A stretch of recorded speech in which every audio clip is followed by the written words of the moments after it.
Assalamualaikum warahmatullahi wabarakatuh. Alhamdulillahilladzi arsala rasulahu bil huda wa dinil haq liyudhhirahu 'alad dini kullih wa kafa billahi syahida. Asyhadu an la ilaha illallah wa asyhadu anna Muhammad Rasulullah. Allahumma sholli ala Muhammad wa ala ali Muhammad. Bismillahirrahmanirrahim. Robbi shrah li sodri wa yassir li amri wahlul 'uqdatam min lisani yafqahu qawli. Subhanaka la ilma lana illa ma 'allamtana innaka antal alimul hakim. Segala puji bagi Allah yang menciptakan dunia ini hanya sementara, bukan tempat untuk saling mencari kemuliaan di dunia saja, tapi mudah-mudahan apa-apa yang kita lakukan jadi upaya kita untuk mencapai surganya Allah yang penuh kenikmatan. Akan tetapi sekalian, mudah-mudahan pertemuan kita di malam hari ini jadi wasilah yang kemudian memanjangkan umur kita dalam kemanfaatan, meluaskan rezeki kita dalam keberkahan, dan kelak dipertemukan dengan orang-orang yang kita cintai, baik itu di dunia, terutama kelak di surganya Allah yang penuh kenikmatan. Amin ya Allah ya Rabbal alamin. Ya, Teteh, kita sudah masuk ke pertemuan ke-10 ya. Kiki Jepan ya. Nah, kenapa ya? Genit merenya ininya si slide-nya. Jika tidak hari ini mungkin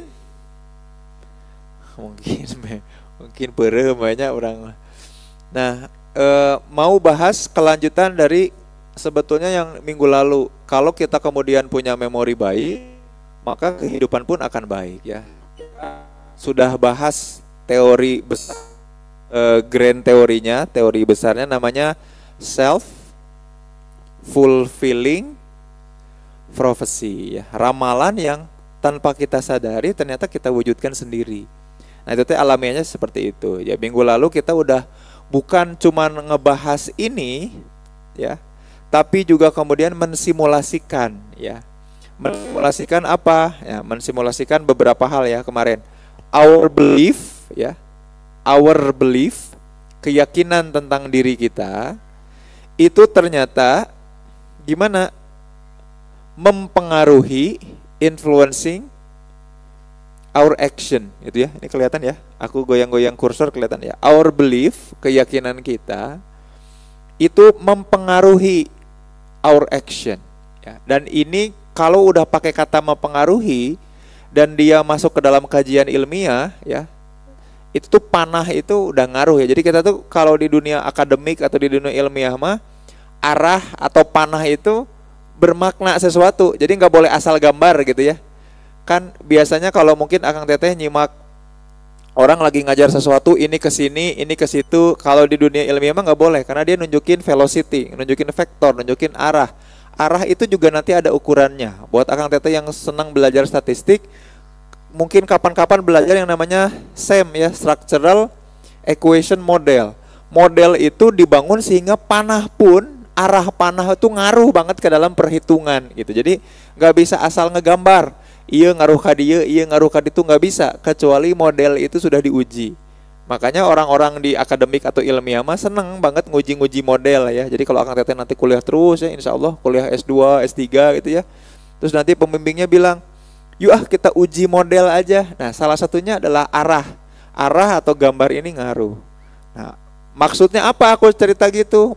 Mau berargumen soal ini, bahwa kalau udah ada garis yang firm, yang jelas dan tegas tentang sesuatu, bahkan di dalamnya udah ada kata influence ya, mempengaruhi. Artinya ini udah jadi kausalitas, udah jadi poin sebab akibat ya. Jika X maka Y. Jadi kalau kita yakin tentang sesuatu pada diri kita, maka aksi-aksi kita itu pasti ke situ.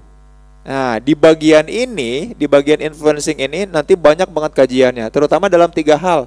Akang Teteh sekalian, terutama dalam 3 hal. Yaitu apa?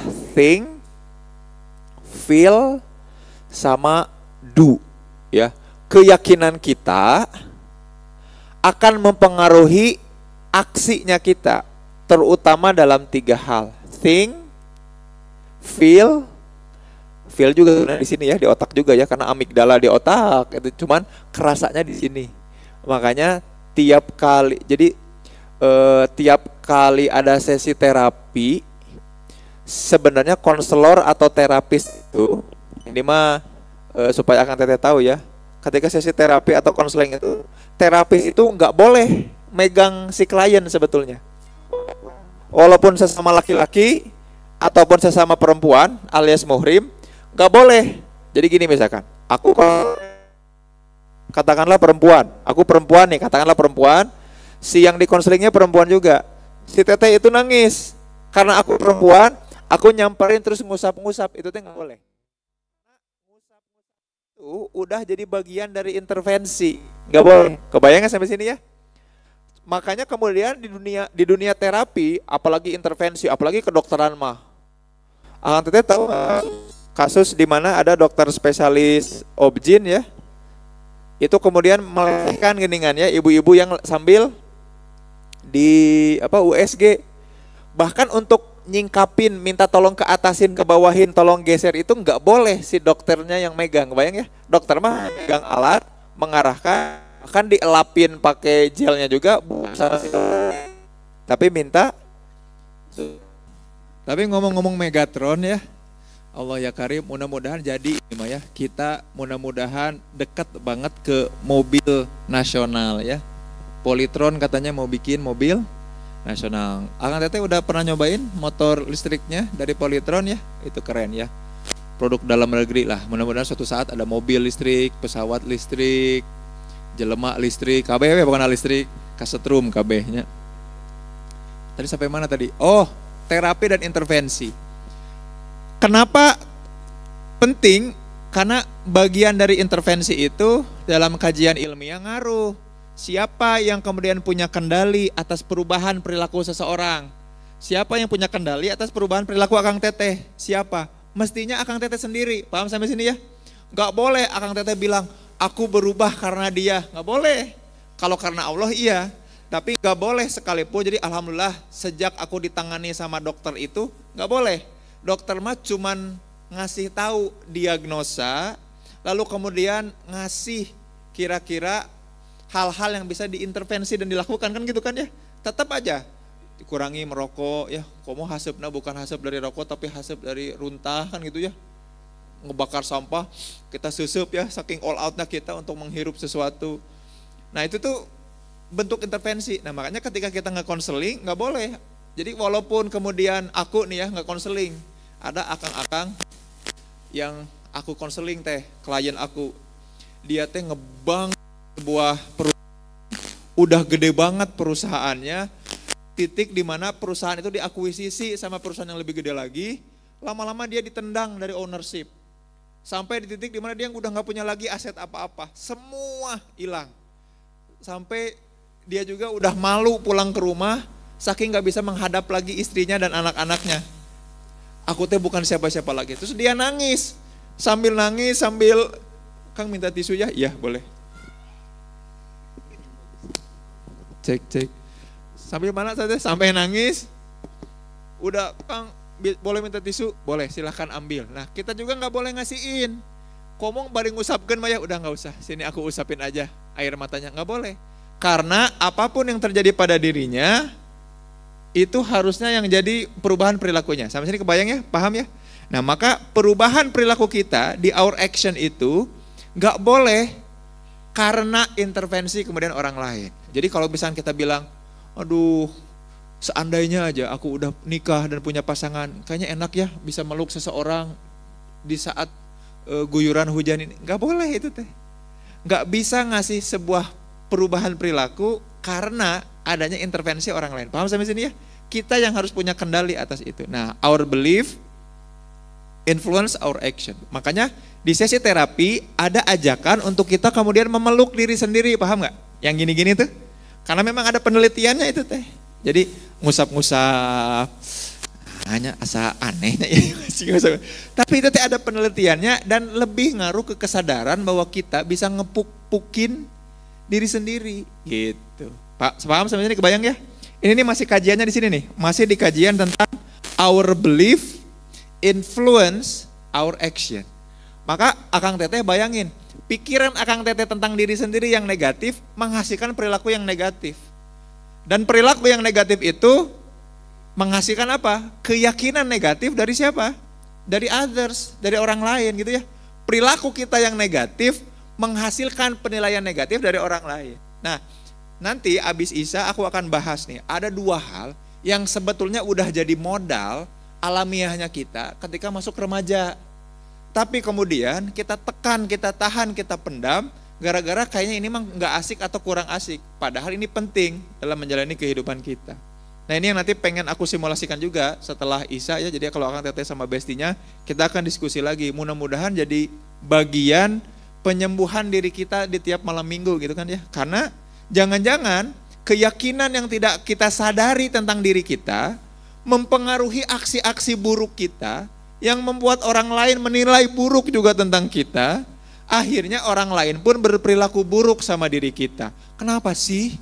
Aku teh dimanfaatin terus sama orang lain. Jangan gitu aku untuk berbuat baik. Jangan-jangan yang tampil nggak gitu. Akang Teteh, aku teh punya kakek ya, bager pisan. Aku panggil Engki ya, bager pisan. Bager, soleh, baik gitu. Punya tetangga sama baiknya sama kakek aku. Bedanya orang lain nggak takut sama tetangga aku itu, padahal sama-sama baik. Sama kakek aku mah takut, padahal kakek aku nggak pernah ngapa-ngapain ke orang lain. Nah, pernah suatu saat aku tinggal waktu itu masih di Pasir Koja di Gang Haji Idrus, ada masjid itu ya. Kakek aku lagi jalan, ada acara, nah ada sekumpulan orang, 3 atau 4 orang, lagi minuman lah, minuman keras ya, nggak tahu aspal atau semen itu ya. Pokoknya minumannya lama-lama mengeras di dinya teh. Nggak tahu air raksanya saking kerasnya. Minum. Nah, dekat rumah kita.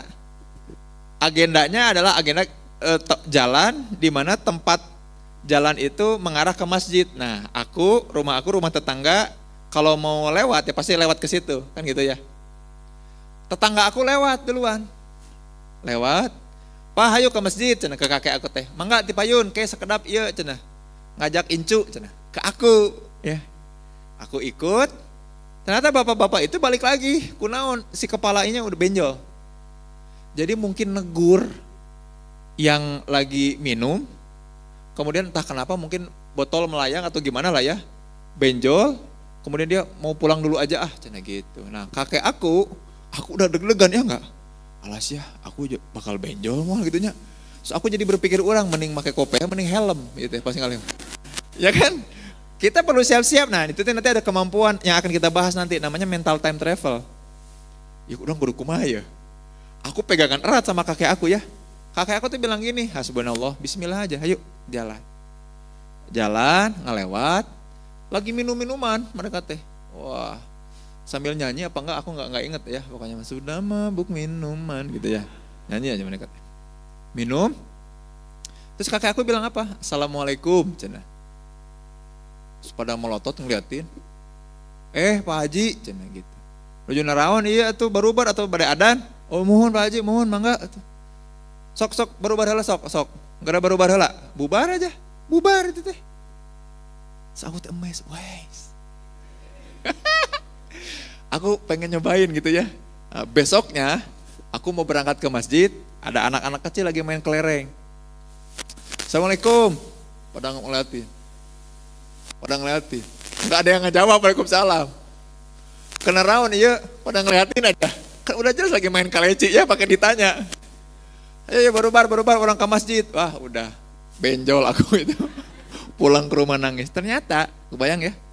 Our belief sama action baik itu belum tentu persepsi orang sama tentang kita. Kebayang gak sampai sini? Kita mungkin berniat baik, tapi jangan salah. Jangan-jangan keyakinan kita satu belum firm, kedua aksi kita belum habit. Paham gak sampai sini? Paham ya? Kalau nggak paham aku ulangi pelan-pelan banget. Membaca ini bukan berarti sekalinya kita punya keyakinan baik langsung jadi aksi baik, Kang teh. Paham sampai sini ya? Tong GR. Oh, cek si Kang Zen, mun orang berpikiran baik, maka aksiku akan baik. Naik motor, Jika asup ya, di antara 2 truk. Aku yakin bahwa aku bisa melewatinya, aku siap melewatinya. Ini mah cukup buat aku. Dan aku udah sering nonton di film-film action gitu ya. Aku yakin. Cek si Kang Zen oke teorina kieu. Aksiku pasti bagus, betul ya? Dihajarkeun, cegrek, jatuh, kageleng, maut atau abdi. Paham sampai ini kebayang ya? Jadi gini, keyakinan baik belum tentu 100% gini nih. Keyakinan baik memang iya akan berpengaruh terhadap aksi baik kita. Tapi aksi baik ini belum tentu akan dipersepsi. Makanya tulisannya bukan influence, tapi apa? Impact. Berdampak. Berdampak mah nggak bisa sekaligus langsung saat itu. Paham sampai sini ya? Kakek aku mah udah memupuk kebiasaan untuk nyapa orang, nanya orang, kenal apa nggak kenal. Tetangga aku nggak gitu, kebayang nggak? Niatnya baik, tapi kebiasaan itu nggak ada, maka aksinya belum tentu jadi habit. Paham sampai sini kebayang Kang ya? Jadi tong kabawa sakaba-kaba ya ojo-ojo ya misalkan wah cek si Kang Zen dan ini ilmiah, hasilnya ada garis, ini sangat firm, ini tervalidasi, teorinya namanya self-fulfilling prophecy, sikat hajar, maut. Naudzubillah. Dan hati-hati, akang teteh kalau kageleng truk gitu teh nanti mama akang teteh ciga gajah anu di Malaysia teh ya. Dia teh nungguin di situ ya. Aduh ya Allah ya Rob. Gajah itu teh, gajah. Makanya nggak punya hati itu ya Israel mah ya. Anak-anak tuh. Ambulans. Astagfirullahaladzim. Sok sompral, astagfirullah. Tapi paham ya, maksud aku paham ya arahnya kemana ya. Bukan berarti oke, ini mah udah jaminan mutu, berarti keyakinan yang baik membuat aksi baik. Aku baik, aksi baik belum tentu berdampak ke orang lain langsung, paham? Kita perlu jadikan itu habit, mutual trust ya, ada keyakinan dua pihak dan membuat. Nah dari situ aku jadi ikut berlatih apa yang kakek aku lakukan, ketemu orang, walaupun bingung ya gimana cara nyapanya kan canggung. Gitu. Lama-lama aku panggil, kan karena nggak kenal. Lama-lama aku panggil namanya. Ngikutin siapa? Ngikutin gayanya kakek aku. Makanya kenapa suka gemes aku teh. Kakek aku mah kalau berangkat ke masjid teh suka setengah jam atau bahkan 40 menit sebelum adzan. Ya ternyata memang nyampainya mah tetap dekat-dekat waktu adzan, tapi sebelumnya nyapa siapa, ketemu siapa, ngobrol sama siapa, oh gitu. Awal-awal aku nggak suka kayak gitu. Nah lama-lama aku mah punya motif lain. Bisa jadi kan ada gosip baru. Ada kan gitu ya. Nah, jadi tolong jangan terlalu husnuzon sama aku ya. Aku mah biasanya mungkin suka punya motif lain. Ya Allah umrohkan aku ya Allah. Julid wae. Nah ini yang kemudian ngaruh Akang Teteh ke kehidupan Akang Teteh. Nah kemarin aku ngajak Akang Teteh untuk ngasih tahu nih, jangan-jangan selama ini jangankan impact Akang Teteh. Makanya kalau Akang Teteh nanya, nah hanya hirup aku teh kieu-kieu wae. Aku teh berusaha buat ngajak orang lain, ngubah orang lain. Kenapa? Bukan kenapa-kenapa Kang Teh. Jangan-jangan Akang Teteh juga nggak yakin. Ingat nggak? Tahu nggak ada video reels atau di TikTok yang orang kemudian mecahin botol ke kepala geningan. Ada pesilat, ada pesilatnya si muridnya teh baris. Yang satu mah berhasil, terus pecah, bagus. Harus yakin ya kamu. Tung. Entah yakin jadi nyeliuru. Tung. Nah, termasuk ini, keyakinan tentang diri memang ngaruh terhadap aksi, ya. Asal yakin we. Aduh, ya aku ingat waktu zaman SMP tuh, ikut perisai diri aku waktu SMP. Kita diminta buat mecahin itu sama batu bata ya. Ayo teman-teman aku mau ke bagian batu bata yang memang buat dihancurkan ya, yang udah tidak terlalu dense, nggak terlalu padat.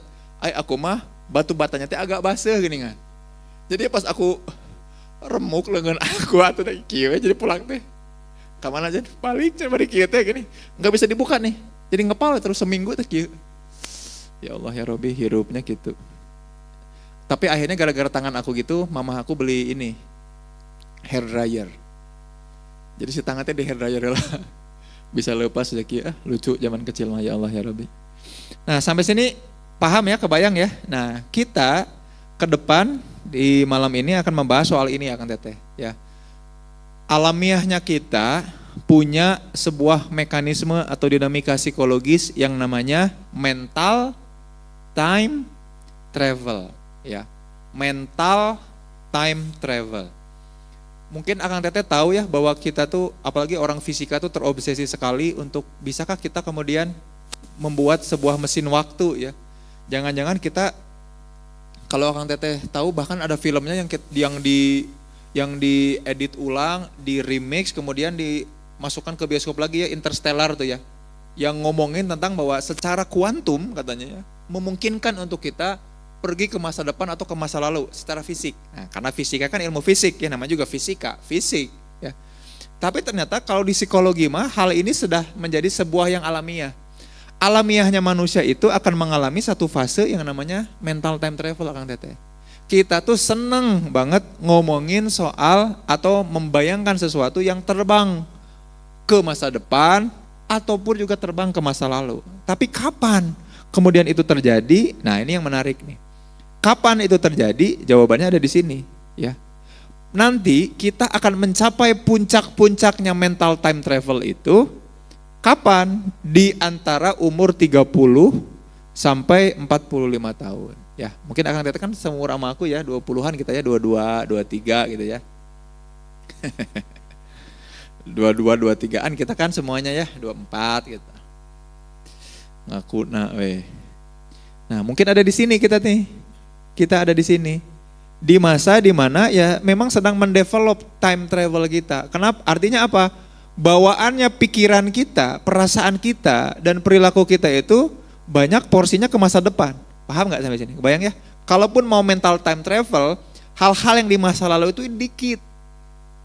Ya, penyesalan-penyesalan itu, regret, ya, itu masih dikit. Ya, umur 20-an mah. Nah, nanti ketika mencapai puncak, kita akan nyampe puncaknya nih di sekitar umur 40-an, loncat jauh ke masa depan, pun juga loncat jauh ke masa lalu. Gitu. Makanya lucu ya, buat orang 40-an, ngelihat orang anak-anak 20-an, 18-an, sok-sok ngomongin reuni itu lucu gitu. Reuni rek naonan mana atah kene gitu. Mau ngomongin kehidupan apa sih? Kalau reuni, ya nggak sih, sekolah di mana? Ih, kamu jas alma maternya jahitannya gimana? Naon sih? Nggak ada yang bisa diobrolin gitu. Ih, kamu kalau kelas nge-skip apa lanjut? UTS UAS kamu berapa? IPK kan paling gitu yang diomongin, ya nggak sih? Umur 20-an mah kan gitu ya, nanti mau kerja di mana? Atah kene. Ya, makanya orang-orang umur 40-an akan ngetawain yang baru lulus SMP, kapan kita bukber, reunian, aduh siate saha gitu. Nah, kebayang ya, karena tadi hal-hal di masa lalu gak banyak dibahas. Udah adzan ya? Mari kita bahas setelah sholat isya. Yuk kita sholat isya dulu. Assalamualaikum warahmatullahi wabarakatuh. Nah, ini kan kita udah bahas self-fulfilling prophecy ya, yang di minggu lalu udah kita bahas. Nah, aku pengen cerita bahwa mental time travel ini bagian alamiahnya manusia. Nah, Akang Teteh perlu ingat lagi kajian kita nih, udah 10 minggu ini, bahwa yang alami belum tentu baik gitu ya. Walaupun kealamiahan ini ngajak kita, nolong kita, ngebantu kita untuk bisa lebih survive. Dan kealamiahan itu yang kemudian diseriusi dan setan itu concern banget di hal-hal yang alamiah untuk menggelincirkan kita gitu ya. Jadi kalau Akang Teteh mah kesibukannya banyak, ya enggak harus ngelola sosmed, aktivitas, kuliah, kerja, nyari uang, dakwah juga supaya soleh. Setan mah nggak punya kegiatan apa-apa kecuali satu, ya nggak, menggelincirkan kita. Di mana? Di hal-hal yang alamiah, gitu. Makanya tong eleh ku setan, ya. Dan juga jangan jadi setan buat orang lain, gitu. Ada kemarin cerita tentang, nantilah kapan-kapan ya, setan. Nah, mental time travel Akang Teteh. Manusia mah Allah takdirkan punya mekanisme alamiah ini, yang kemudian binatang mah nggak punya itu. Walaupun kemudian gajah bisa mengingat ya, yang tadi aku sempat bilang gajah yang kemarin ibu gajah yang anaknya nggak sengaja ketabrak gitu ya, dia mengingat tempat. Kucing pun sama mengingat tempat. Tapi memori itu namanya working memory. Cuman memori-memori yang secara instinktif dia antarkan untuk disimpan. Nggak akan bisa lama, nggak akan bisa lama. Jadi gajah tidak akan mendendam. Kucing pun sama sebetulnya, tidak punya memori yang panjang. Anjing pun seperti itu ya. Walaupun kemudian instingnya yang menyimpan memorinya. Jadi maksudnya gimana Kang? Instingnya yang menyimpan memorinya sama kayak muscle memory. Muscle memory itu memori otot. Kita tahu kalau panas harus ngapain kan ya? Ah panas, melepuh, jari. Kan nggak gitu nggak ya? Muscle memory itu ngajak kita untuk menghindar dari yang panas gitu. Termasuk juga, gitu. Aku ngelihat kemarin tuh film apa ya? Film Superman gitu ya? Atau film apa tuh yang baru ya dari Marvel apa gitu? Yang baru. Ketika si Superman itu lagi jalan kaki, nah hanya ya adegan gitu ya. Pokoknya dia jadi jalan kaki di tengah kerumunan orang yang lagi demo, terus dilempar pakai botol atau pakai kaleng. Nah di video aslinya yang sebelum diedit, matanya itu terpejam. Jadi pas kepalanya kena si kaleng, tek, matanya tuh ngicep, celek gitu, ngicep. Nah jika gitu ngicep. Nah sama si editornya diedit, kan Superman, masa Superman ngicep ya enggak? Artinya kan takut. Makanya editannya adalah pas dilempar, pas kena kepala, tek, gak ngicep, tetap molotot kita. Nah, itu teh lagi menurunkan kealamiahannya si manusia itu. Paham sampai sini ya, kebayang ya? Nah, itu teh muscle memory namanya. Tuh nggak bisa jaim pakai ini mah batuknya ya. Muscle memory itu gitu. Nah, hewan mah disimpan memorinya itu di situ. Maka kalau mau hewan mengingat atau tidak mengingat sesuatu, ada kinestetik, ada gerakan yang dihantarkan. Paham sampai sini ya? Jadi kalau ngelatih memorinya hewan, ya memang harus sambil melakukan pergerakan. Maka coba cek, ketika kita naik nonton wahana lumba-lumba, anjing laut, harimau, singa, itu ya, mereka melakukan itu. Ada pergerakan, dikasih makan, jadi nanti ada muscle memory yang hadir di situ. Manusia mah enggak. Manusia mah betul-betul ada otak yang di dalam otak itu kemudian menyimpan banyak misteri, tapi beberapa udah ditemukan ya. Salah satunya adalah tentang ingatan. Nah, Akang Teteh, yang membuat manusia beda, mental time travel itu kebangun ketika kita mulai kecil ya. Jadi kalau kelihat gambar ini nih, Akang Teteh sekalian di bagian ini ya. Ketika kecil ini umur berapa? Umur 3. Jadi biasanya gini, umur 18 bulan kita sudah menciptakan time travel. Walaupun belum sempurna. Maka anak umur 18 bulan mah Akang Teteh tidak tahu hari kemarin atau 2 hari lalu. Atau enggak tahu isuk pageto teh iraha gitu ya. Teu apal. Pokoknya tadi aja. Tadi itu bisa jadi kemarin, bisa jadi bulan lalu. Makanya anak aku yang suka cerita gini, Pah, tadi kita ke hotel ya. Bukan tadi, 2 minggu lalu kita ke hotel teh. Tapi dia nggak tahu bahwa perjalanan itu tuh kemarin, paham nggak sampai sini? Karena durasi waktu yang dia hadapi masih here and now. Anak itu masih saat ini dan sekarang. Saat ini dan sekarang aku nggak suka, aku marah. Saat ini dan sekarang aku takut, aku nangis. Saat ini dan sekarang aku pengen sesuatu, ya ngejar, lari dan lain-lain. Tapi di sisi lain aku cepat lupanya. Paham sampai sini, kebayang ya? Makanya di satu waktu rebutan mainan, di sisi lain dia bisa baikan lagi. Nah aku suka kesel sama kakaknya tuh kan, anak aku yang 3 tahun suka digodain sama kakaknya nih, abangnya yang kelas 2 SD.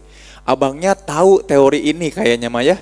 Jadi tiap kali dia ngerebut, dia tinggal, maaf ya Zeno ya, peluk abang, kan abang kesayangan Zeno, peluk, Zenonya jadi baik lagi.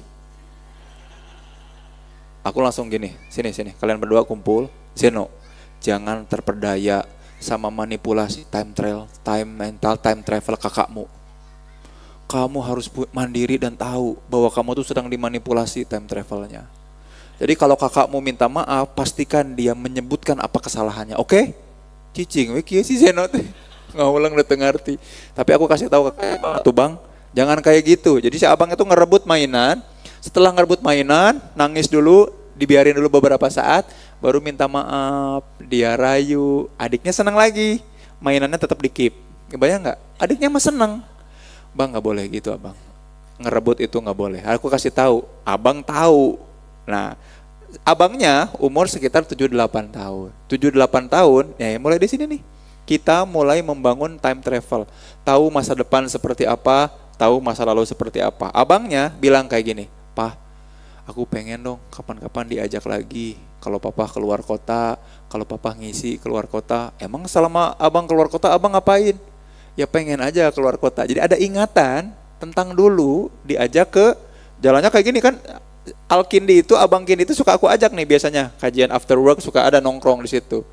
Nungguin atau malah duduk di samping apa kadang-kadang ada. Nah, pernah dia bilang pengen gitu lagi. Karena dia udah mulai ngebangun mental time travel. Kalau adik-adiknya nggak pernah bilang, ngikut ngomong apapun yang abangnya sampaikan. Tapi mental time travel ini nanti seiring atau sejalan dengan masa atau chronological age kita. Tadi ya, kalau usia kita nih masih di bawah 30, Akang Teteh kelihatan ini ya, aku lagi gini-giniin. Di bawah 30, maka kebanyakan akan ngomongin masa depan. Ruang pikiran Akang Teteh itu akan penuh dengan masa depan. Paham ya? Kebayang ya? Tapi Akang Teteh juga harus tahu, kalau ngobrol sama orang-orang di atas 45, lihat gambarnya. Punten, harus paham. Kan banyak ya anak muda yang kayak gini. Aduh, liur aing ngomong jeung nini teh. Baheula-lamanya nini mah, baheula-lamanya aki mah. Hayo we ngomongkeun masa lalu, ya harus ngerti materi ini, kebayang ya? Supaya kita tahu hidup mereka itu memang alamiahnya enggak ada di masa depan. Ada gitu kakek-kakek, nenek-nenek yang bilang, "Jang, Kade, AI di masa depan kalau kita tidak bisa mengelola AI dan regeneratifnya, kan mau gitu atuh cing mikir ya Kang Teteh teh. Nggak ada kakek nenek kita yang ngajak kita untuk berpikir masa depan. Kenapa? Alamiahnya seperti ini. Gitu, paham ya? Kalau Kang Teteh belajar ilmu lagi namanya geriatri atau gerontologi akan ke sana. Kesadaran kita tuh ke sana. Makanya kurvanya tuh nggak pernah linier, tegak lurus terus. Nanclep ke atas gitu nggak akan mungkin. Selalu seperti ini nih, seperti bel. Jadi kurvanya tuh nanti turun lagi. Nah, memang yang patut disyukuri adalah ya kita nggak kebanyakan time traveling, ya nggak sih? Bayangin, Akang Teteh lagi asik nih kajian kayak gini, tapi kepalanya teh ke masa depan. Ih seru bangetnya kalau kajian kayak gini, pulangnya bisa pegangan tangan. Pegangan tangan yang polisi, tah. Ya mudah-mudahan nanti jodohnya kan kombes pol ini. Akang-akang ada yang cita-citanya jadi polwan nggak? Nggak ada kan? Sugano nikah sama polwan kan gitu. Nah, hati-hati di sini nih, dan selalu masa depan ya nggak, so. Yang di bawah 30 pasti nanti mah aku gini nanti mah buat orang yang di atas 45. Nah, apalagi nih di 50-an 65 nih. Ini setelah 65 nih. Udah nggak ada lagi masa depan. Buat mereka hanya ada masa lalu. Makanya yang paling pantas reunian siapa? Di sini ya. Reunian, ketemu, ngedatangin pembimbing skripsinya, naik Alphard, salib gitu. Itu penting. Nah, hewan mah nggak dikasih kemampuan ini, Akang Teteh. Ya kebayang mun hewan dikasih keterampilan ini. Hewan, ucing weh. Ucing jantan ningali ucing betina. Wow. Ente mikir isu kumaha kudu mere hadiah naon, diajak makan di mana, steak yang enak murah di mana ya, ajak ke Wheels, Justus kemana ya enaknya kan ente gitu. Ucing mah sikat weh hajar, bener nggak? Here and now hidupnya, nggak mikirin masa depan. Iya ucingnya ucing Indonesia, ucing Malaya ya. Mun ucing Malaya kita hawi mau cenah. Bahaya engke kan. Ini ucing naon lah kan teu kitu, teu loba mikir.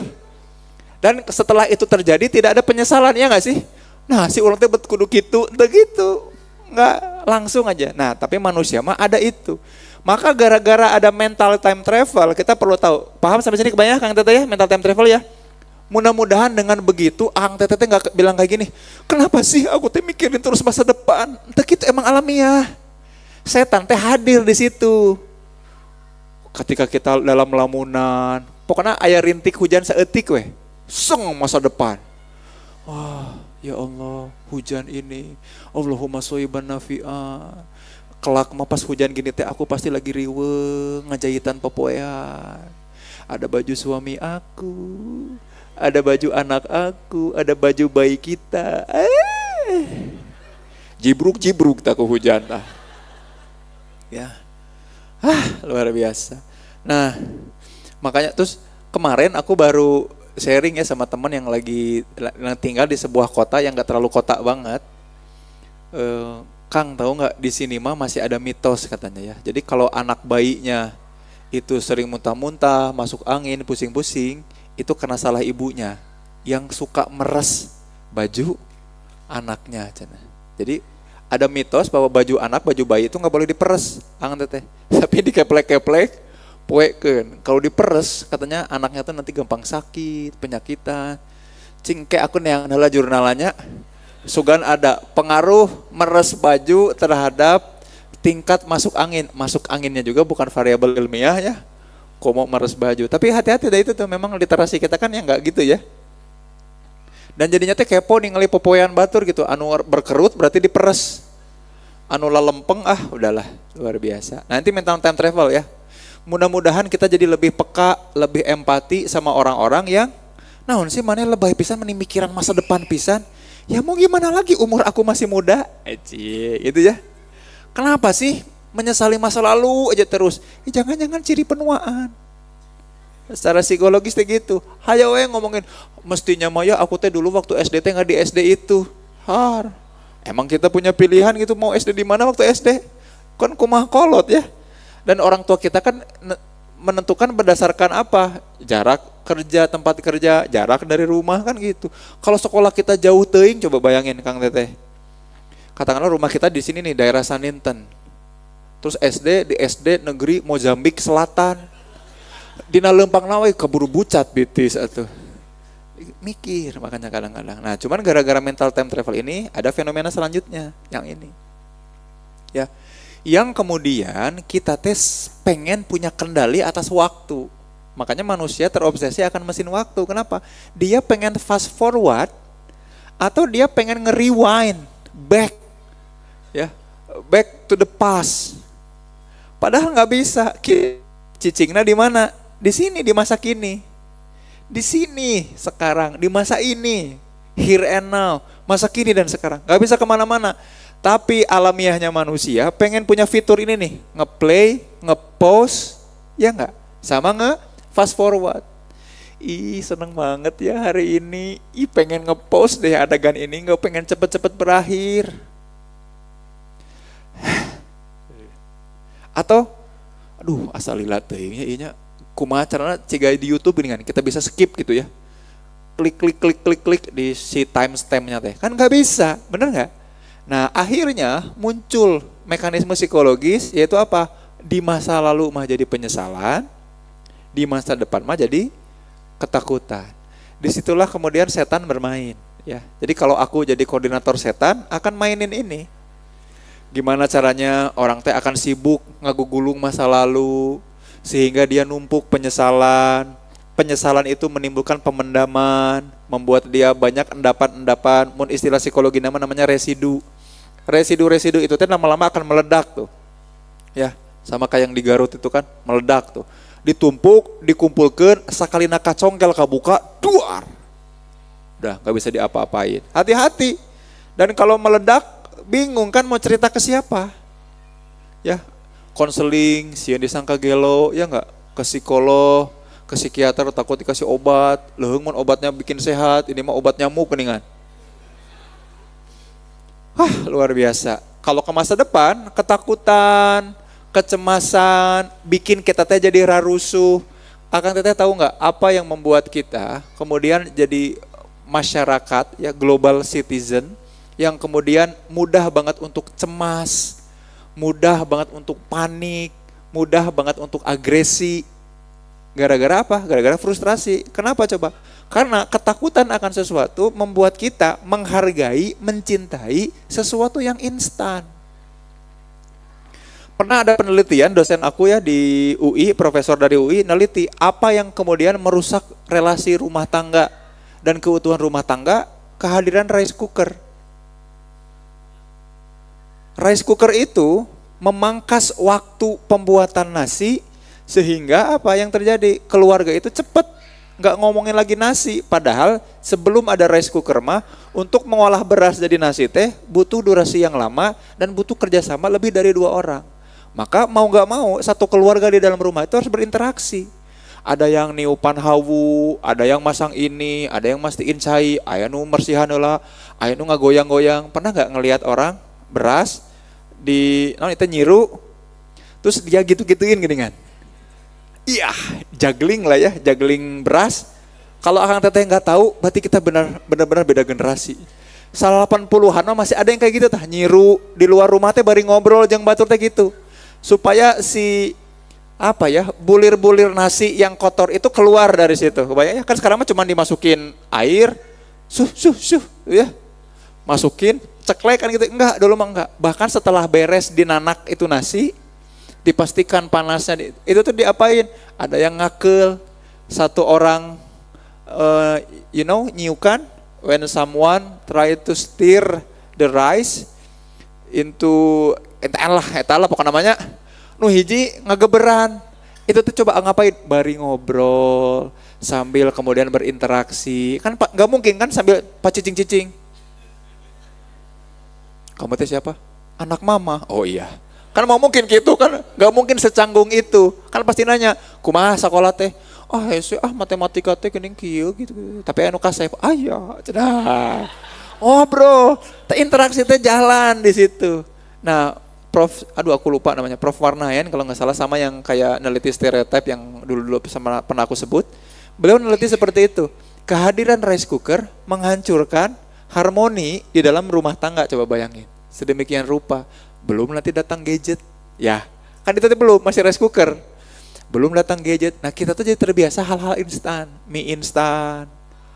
Coba zaman dulu akang teh tahu nggak? Tahun 70 dan 80-an di pinggir-pinggir jalan itu suka ada gentong. Dan warga masyarakat itu suka nyimpen air di gentong. Jadi kalau ada orang mau minum ngapain? Tinggal calangap gitu tah. Minum, terus jalan lagi. Kebayang ya? Lalu ada orang kepikiran bikin air dalam botol kemasan. Kemudian dijual, orang jadi individualis, nggak ada yang mau nyediain air, nggak ada orang yang peduli atas keberadaan konservasi air, betul lah, ya nggak? Karena tinggal datang ke minimart, ya nggak? Nanti aku beli buat aku, sampahnya plastik, aku buang, wow, banjir itu, menimicin runtah di mana wae, jangan-jangan sampah kita, kebayang ya? Jadi hal-hal kecil, sederhana. Itu namanya the law of small numbers. Hal-hal kecil sederhana ternyata berubah jadi hal-hal yang besar, masif. Lalu kita ngeluh di ujung. Ini gara-gara siapa sih? Mana Pandawara? Pameresankeun atuh. Jadi ngandulkeun Pandawara.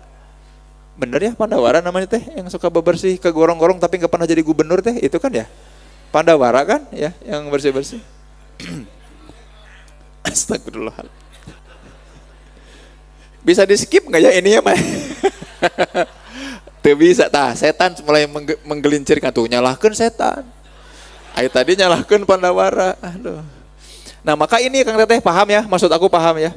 Hal-hal itu kemudian menimbulkan penyesalan, menimbulkan ketakutan, dan relasi interaksi kita tadi gara-gara ketakutan membuat kita mendamba dan mencintai sesuatu yang instan.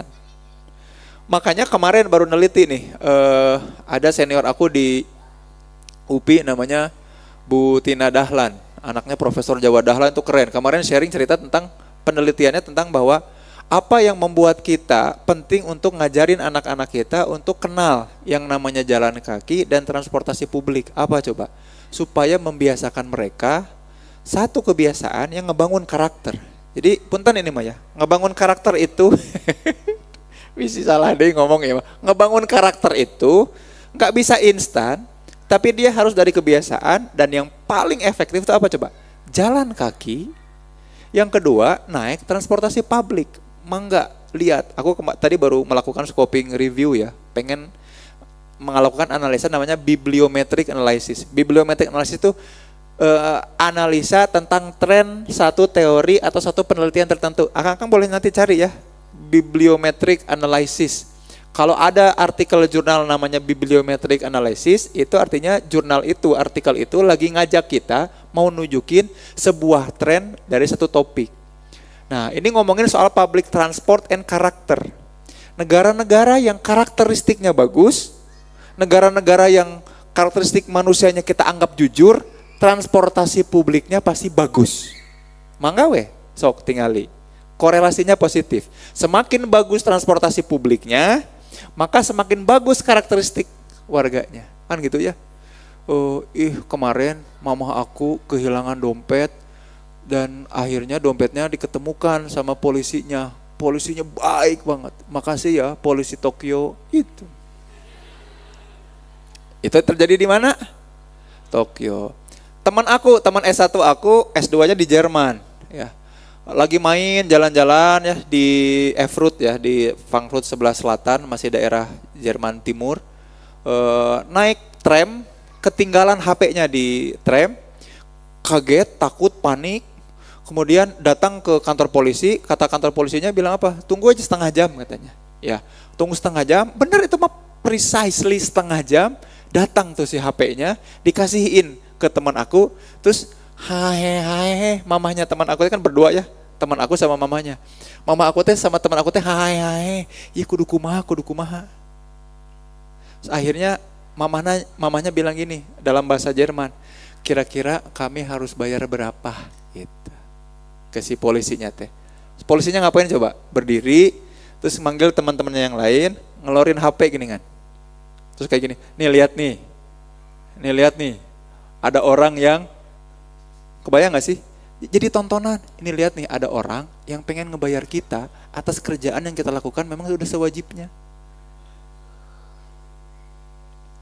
Di Jerman.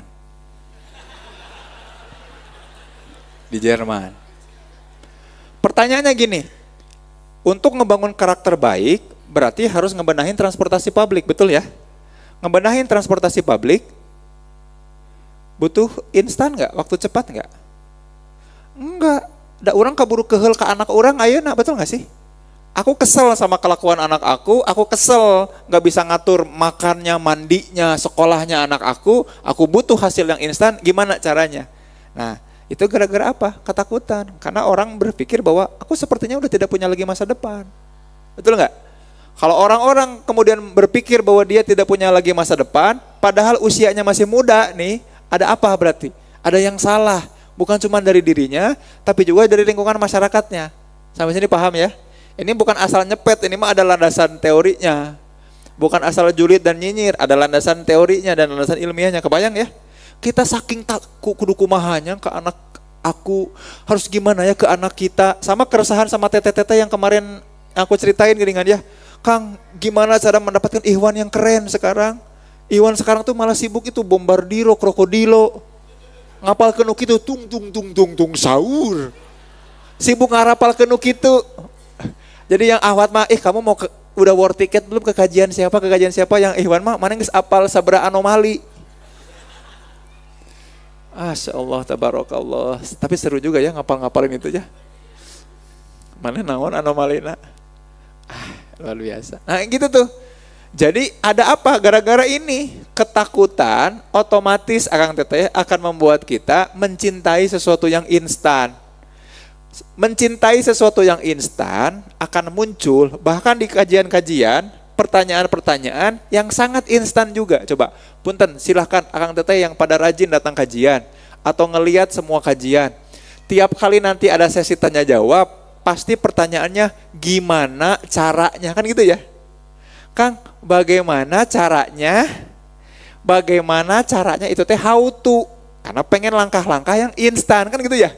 Pokoknya mah kumaha carana, mbuh piye carane, kan gitu kan. Itu teh rasa ketakutan yang tinggi menghadirkan keinginan sesegera mungkin untuk terselesaikan si permasalahannya. Padahal dalam pendidikan dan pembelajaran macam gini, pertanyaan yang sebetulnya harus dikaji lebih dalam adalah apa? Why? Mengapa?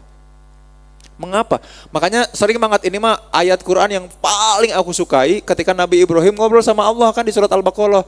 Robi arini kaifa tuhyil mauta. Terus Allah nanya, kamu emang gak beriman? Lihat ma'inal qalbi, supaya hati aku tenang, kan gitu ya. Nanya mengapa, why?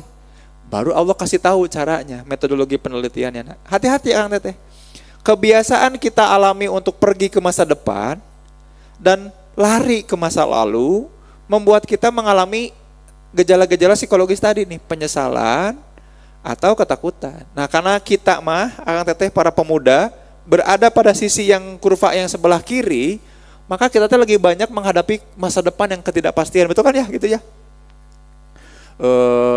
Layoff, pengangguran, pemecatan, kita yang berpendidikan, kira-kira pekerjaannya dalam bidang apa, bisnis ini apa yang akan maju kan gitu ya. Ini lagi bingung nih. Mau bilang gelap, takutnya aku yang gelap, nyala aku masuk pepoean wae-nya ngejemur wae jadi poek aku teh. Tapi kalau ngelihat situasi kan kita jadi takut ya. Apa yang pasti? Jodoh belum pasti, keuangan masih serba terbatas kan gitu ya. Apakah aku lama nggak hidupnya? Orang gampang kena serangan jantung, tiba-tiba jatuh kamar mandi, stroke, pecah pembuluh darah, meninggal. Mudah banget orang teh sakit. Bahkan anak-anak kecil pada sakit gula, ya enggak? Busung lapar, stunting, kumaha ieu teh loba pisan masalah teh kan gitu ya. Nah, kita sebagai anak muda banyak melihat permasalahan yang ada hubungannya sama masa depan. Ari aku sebagai bonus demografi teh akan kemana? Nah, gitu. Arahnya itu. Makanya hilirisasi. Hilirisasi hitutah, hilir. Nah, ini yang kemudian hati-hati Akang Teteh. Alamiahnya kita akan kebawa ke kanan, ke masa depan, dan kebawa ke kiri. Alami eta teh. Fitrahna kumaha? Fitrahna aya di dieu, Kang Teh. Ada di mana? Masa kini. Ada di mana Kang Teteh? Masa kini. Makanya ada ayat favoritnya. Ayat favorit aku. Ya takullah wal tantur nafsum itu ya. Wal tantur nafsum maqaddamat ligodin. Nama itu sauma godin. Hari esok itu yang dimaksud bukan besok-besok, tapi adalah hari akhirat. Maka apa yang diminta sama Allah di sini? Hendaklah memperhatikan apa yang telah diperbuatnya. Kapan ini teh telah diperbuat teh? Saat ini, here and now. Maka kita teh diajak fitrahnya kemana? Ke saat ini. Kang teh kalau ngobrol sama orang, kalau nanti kita akan coba simulasi ya. Kalau ngobrol sama pasangan kita, orang-orang di hadapan kita, teman curhat kita, mereka pasti bawaannya kalau nggak ngomongin masa lalu, pasti ngomongin masa depan. Ajak mereka untuk kemana? Ke here and now. Alamiah teh dia takut masa depan teh. Alamiah Kang dia takut masa depan teh. Tapi tugas kita ngajak ke mana? Ke fitrah. Fitrahnya yang makin dekat sama Allah teh yang mana? Masa kini. Makanya kenapa disebut watakullahnya 2 kali ini. Orang-orang yang bertakwa mah, jadi itaku ada wazan yang artinya itu bukan cuma mengikuti perintah Allah dan menjauhi larangan, bukan. Tapi seharusnya adalah berhati-hati. Itaku bertakwalah. Orang takwa itu salah satu cirinya adalah orang yang punya kehati-hatian. Kalau bahasa filosofinya namanya kritain atau kritis. Maka berpikir kritis teh orang yang mampu untuk memilah dan punya filter. Tah, orang yang berhati-hati teh orang yang punya filter. Tiap kali dia digelincirkan ke masa depan, ajak ke sekarang. Tiap kali ke masa lalu, ajak ke sekarang. Yuk kita mulai simulasi, boleh ya? Kita cobain ya. Kita ajak diri kita untuk masuk jauh ke masa lalu juga masuk jauh ke masa depan. Kita eksplorasi kira-kira masih ada ingatan apa di dalam diri kita tentang penyesalan. Dan masih ada ingatan apa di dalam diri kita tentang ketakutan, ya. Yuk, Akang Teteh, bismillah, mari kita duduk tegak ya, kita relaksasi dulu, duduk tegak yang paling tegak dulu. Lalu kemudian rilekskan tubuhnya. Oke, sudah tegak, rilekskan tubuhnya. Sekarang mulai sadari nafasnya. Yuk, sadari nafasnya. 1, 2, 3. Sadari tiap tarikan nafas yang masuk. Sadari tiap hembusan nafas yang keluar. Sadari tiap hembusan nafas yang masuk. Tahan sejenak, hembuskan perlahan. Sadari tiap hembusan nafas yang masuk, hembuskan perlahan. Sadari nafasnya. 1, 2, 3. Dalam hitungan 5, Akang Teteh secara perlahan kita pejamkan mata ya. Jangan instan, jangan cepat-cepat, secara perlahan sesuai dengan tempo hitungan. Yuk sambil sadari nafas kita mulai pejamkan mata perlahan. 1, 2, 3, 4, 5. Mata sudah terpejam secara penuh. Yuk kita hadir secara utuh dengan diri kita. Sadari lagi nafasnya, sadari tiap hembusan nafasnya. Alhamdulillah, Allahu Akbar. Alhamdulillah, Allahu Akbar. Alhamdulillah, Allahu Akbar. Alhamdulillah, Allahu Akbar. Akang teteh, besti-bestiku semua, yuk sambil sadari nafasnya, sekarang ajak diri ini untuk menghadirkan dan memunculkan satu hal di masa lalu yang barangkali saat ini masih akang teteh sesali. Hadirkan satu ingatan, satu kejadian, satu hal yang kemudian ini mestinya atau ini terjadi di masa lalu.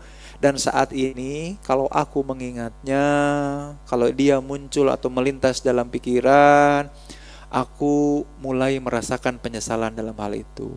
Hadirkan di dalam pikiran, hadirkan di dalam pikiran, hadirkan di dalam pikiran. Sesal apa, menyesali apa, merasakan apa. Hadirkan, sadari nafasnya, sadari nafasnya, sadari nafasnya.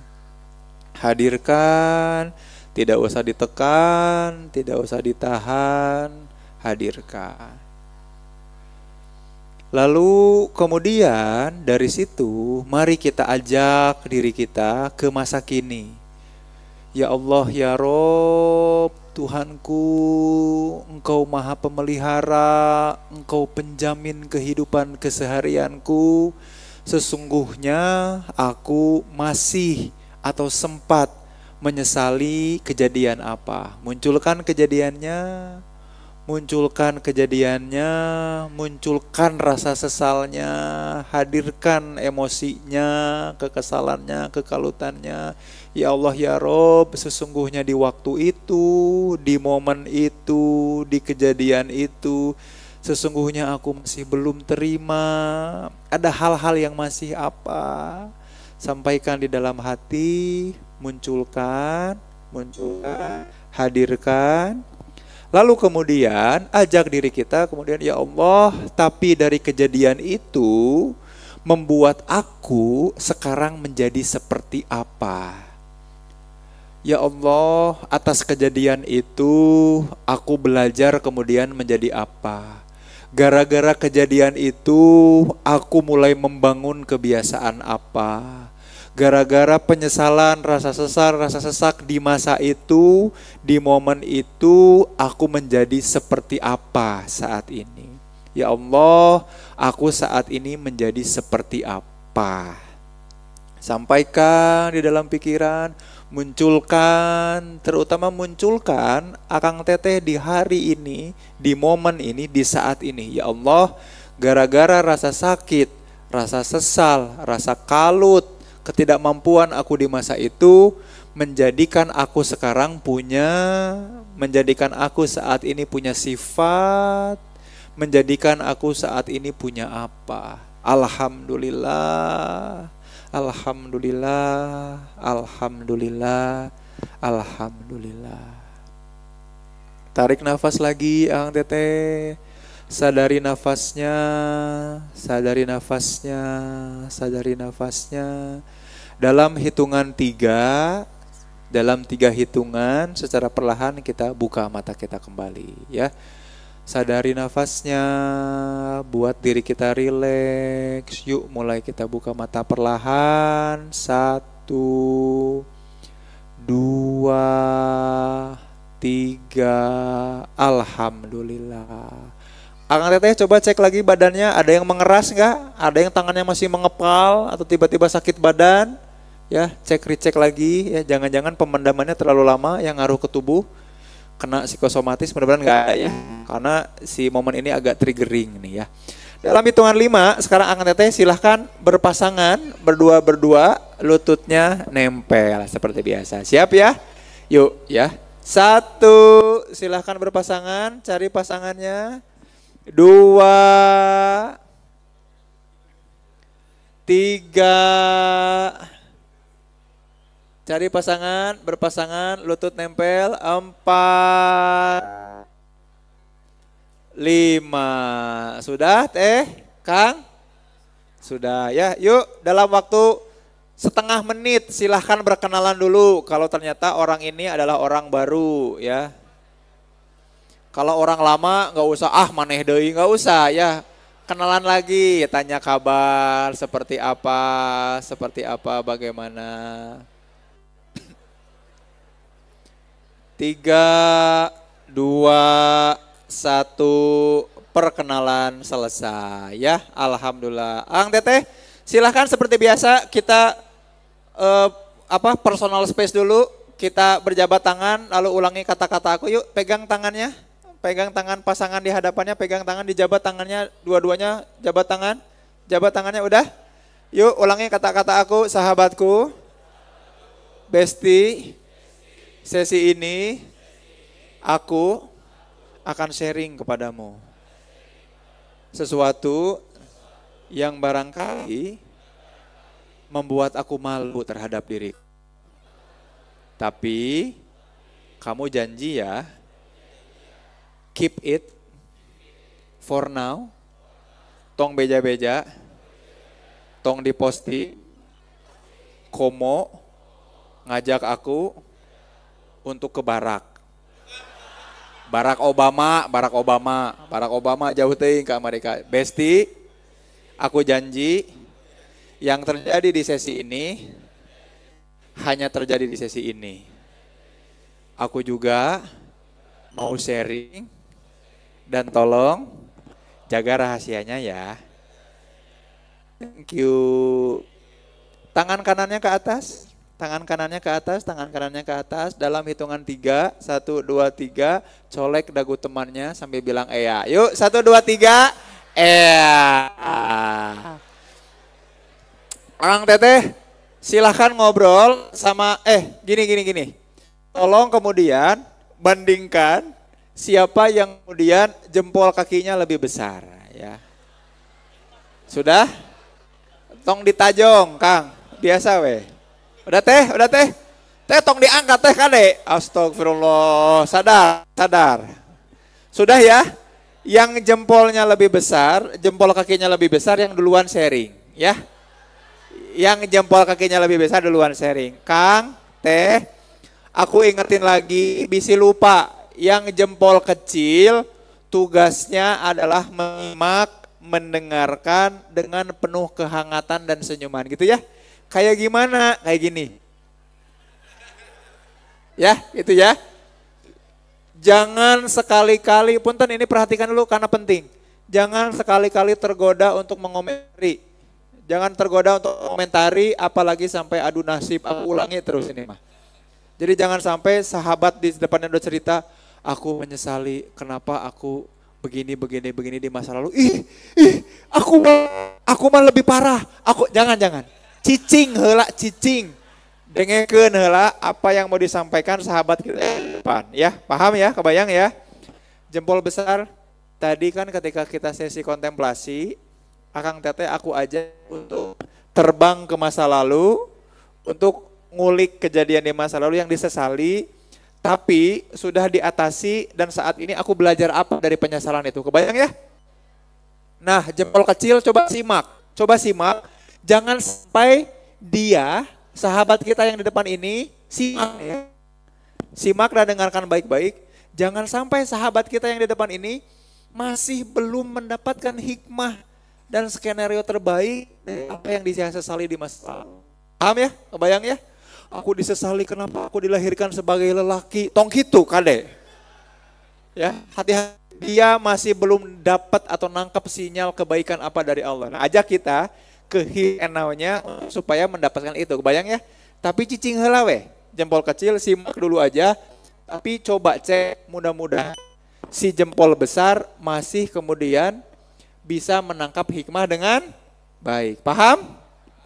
Sip, kalau begitu jangan berhenti bercerita sebelum aku bilang selesai. Jempol besar ya.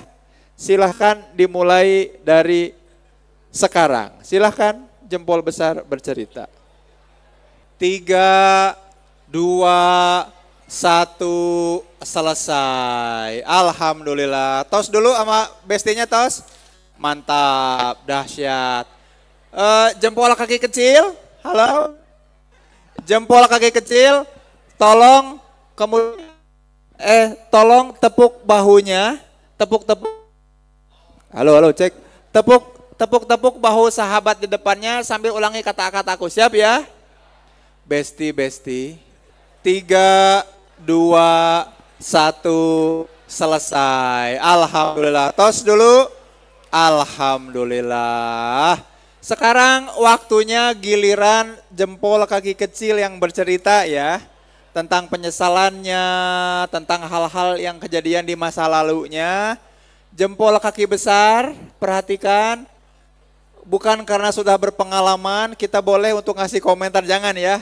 Tugasnya di sesi ini adalah menyimak, memperhatikan, kasih kesempatan sahabat kita, orang keren di hadapan kita ini untuk menceritakan apa kisahnya. Oke ya, siap ya?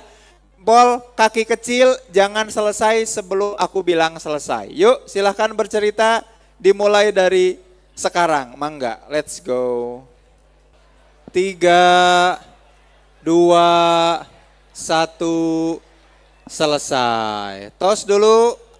Alhamdulillah. Akang Teteh sekarang boleh untuk berdiskusi berdua ya. Jempol kaki besar sudah nyimak. Sekarang boleh tolong kasih masukan atau nanya-nanya yang goalsnya, tujuannya adalah tadi sama.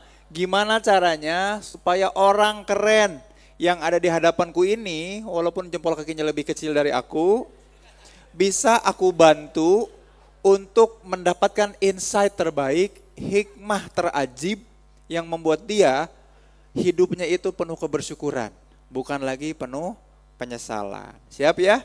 Diskusi bareng-bareng, bantu sahabatnya. Jangan dulu selesai sebelum aku bilang selesai. Yuk dimulai dari sekarang, silahkan. 3, 2, 1, selesai. Alhamdulillah. Akang Teteh tos dulu sama sahabatnya tos. Alhamdulillah, luar biasa. Yuk ngadap ke depan. Kita lanjut masih ke sesi selanjutnya ya. Nanti juga balik lagi, tenang ya, jangan dulu nanti kalem. Kita lanjutkan dulu. Itu masih hal-hal yang ada hubungannya sama masa lalu ya. Nah, kita ingat yang ini. Karena aku asumsikan kita semua masih seumuran, di umur 20-an, maka sebetulnya penyesalan belum terlalu banyak gitu ya. Mungkin penyesalan belum terlalu meledak-ledak. Nanti mungkin ya di umur 45-an atau 50-an, mulai kita nanti bikin sesi ini lagi insya Allah ya. Teruskan ini kan ya malam mingguan sampai kita umur 47, 48 ya. Kira. Padahal ini alatif cenah. Kaburu maut abli ya, tapi insya Allah mudah-mudahan kita panjang umur dalam kemanfaatan ya, amin. Nah cuman aku mau ngajak lebih serius ke yang sekarang, Teh, Kang. Yang sekarang kenapa harus lebih serius? Karena ini yang banyak menggelincirkan kita, yaitu soal apa? Masa depan. Siap ya? Yuk kita ke sesi kontemplatif lagi, Akang Teteh. Yuk, Akang Teteh duduknya tegak dulu. Yuk, tegak dulu duduknya. Tegak dulu, kemudian cari posisi rileksnya. Yuk, posisikan diri ke posisi rileksnya. Tarik nafasnya. Tahan perlahan, hembuskan juga dengan perlahan. Sadari lagi nafasnya. Hembuskan perlahan. Sadari udara yang masuk lewat rongga-rongga hidung. Hembuskan perlahan, lewat mulut juga hembuskan. Sadari nafasnya lagi. Buat diri kita kemudian rileks, tenang, santuy, chill. Bismillah. Dalam hitungan 5, mari kita pejamkan mata kita kembali dengan perlahan-lahan, pelan-pelan. 1,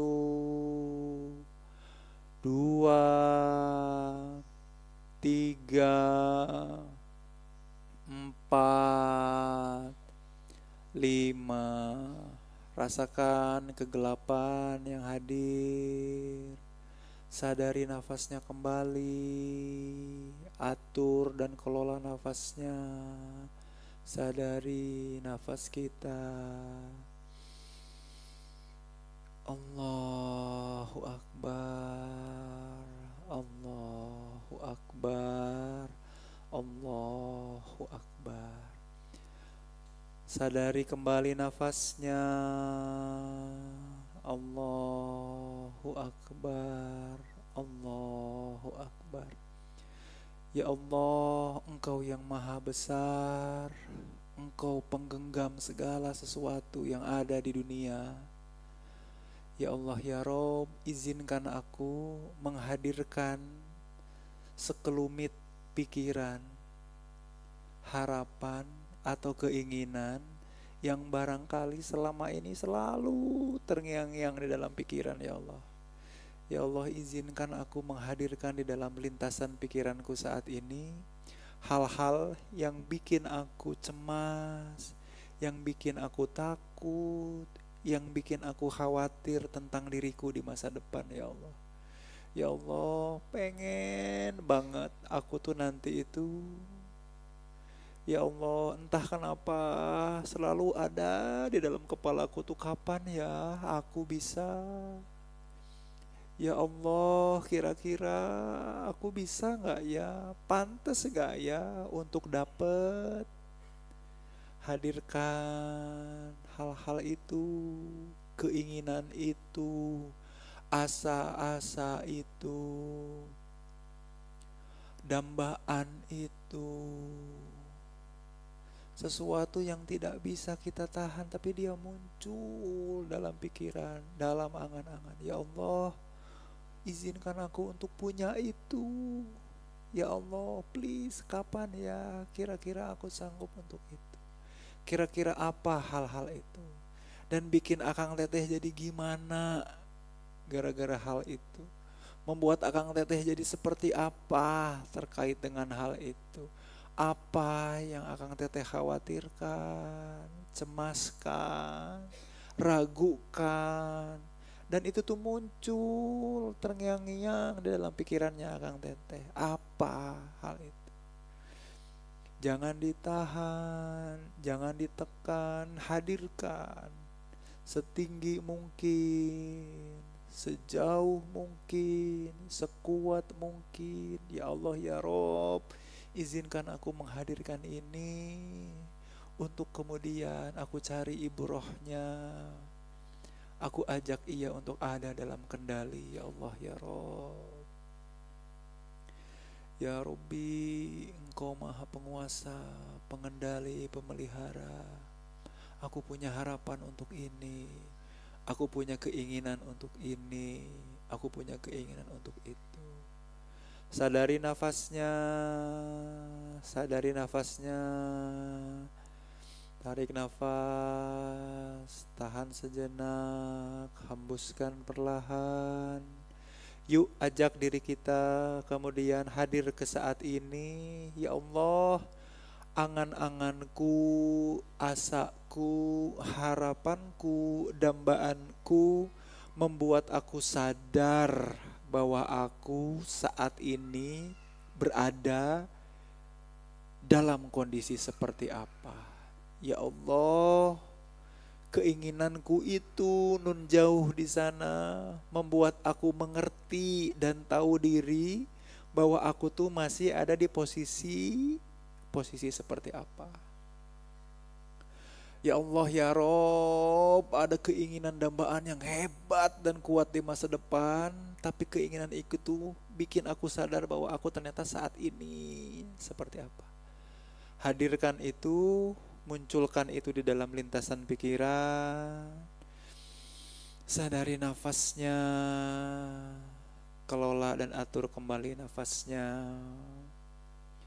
Allahu Akbar, Allahu Akbar, Allahu Akbar, Allahu Akbar.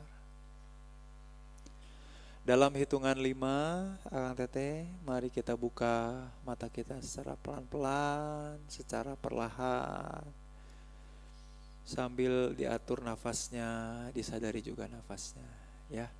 1, 2, 3, 4, 5. Alhamdulillah, alhamdulillah, alhamdulillah. Yuk, Akang Teteh, dalam hitungan 5 kembali ke pasangannya seperti tadi, berhadapan. Lututnya kembali nempel, ya. Yuk, yuk, kembali lagi ke pasangannya, kembali lagi ke berhadapan kembali. Sudah? Yuk, Akang Teteh, sekarang goalsnya beda dengan yang tadi.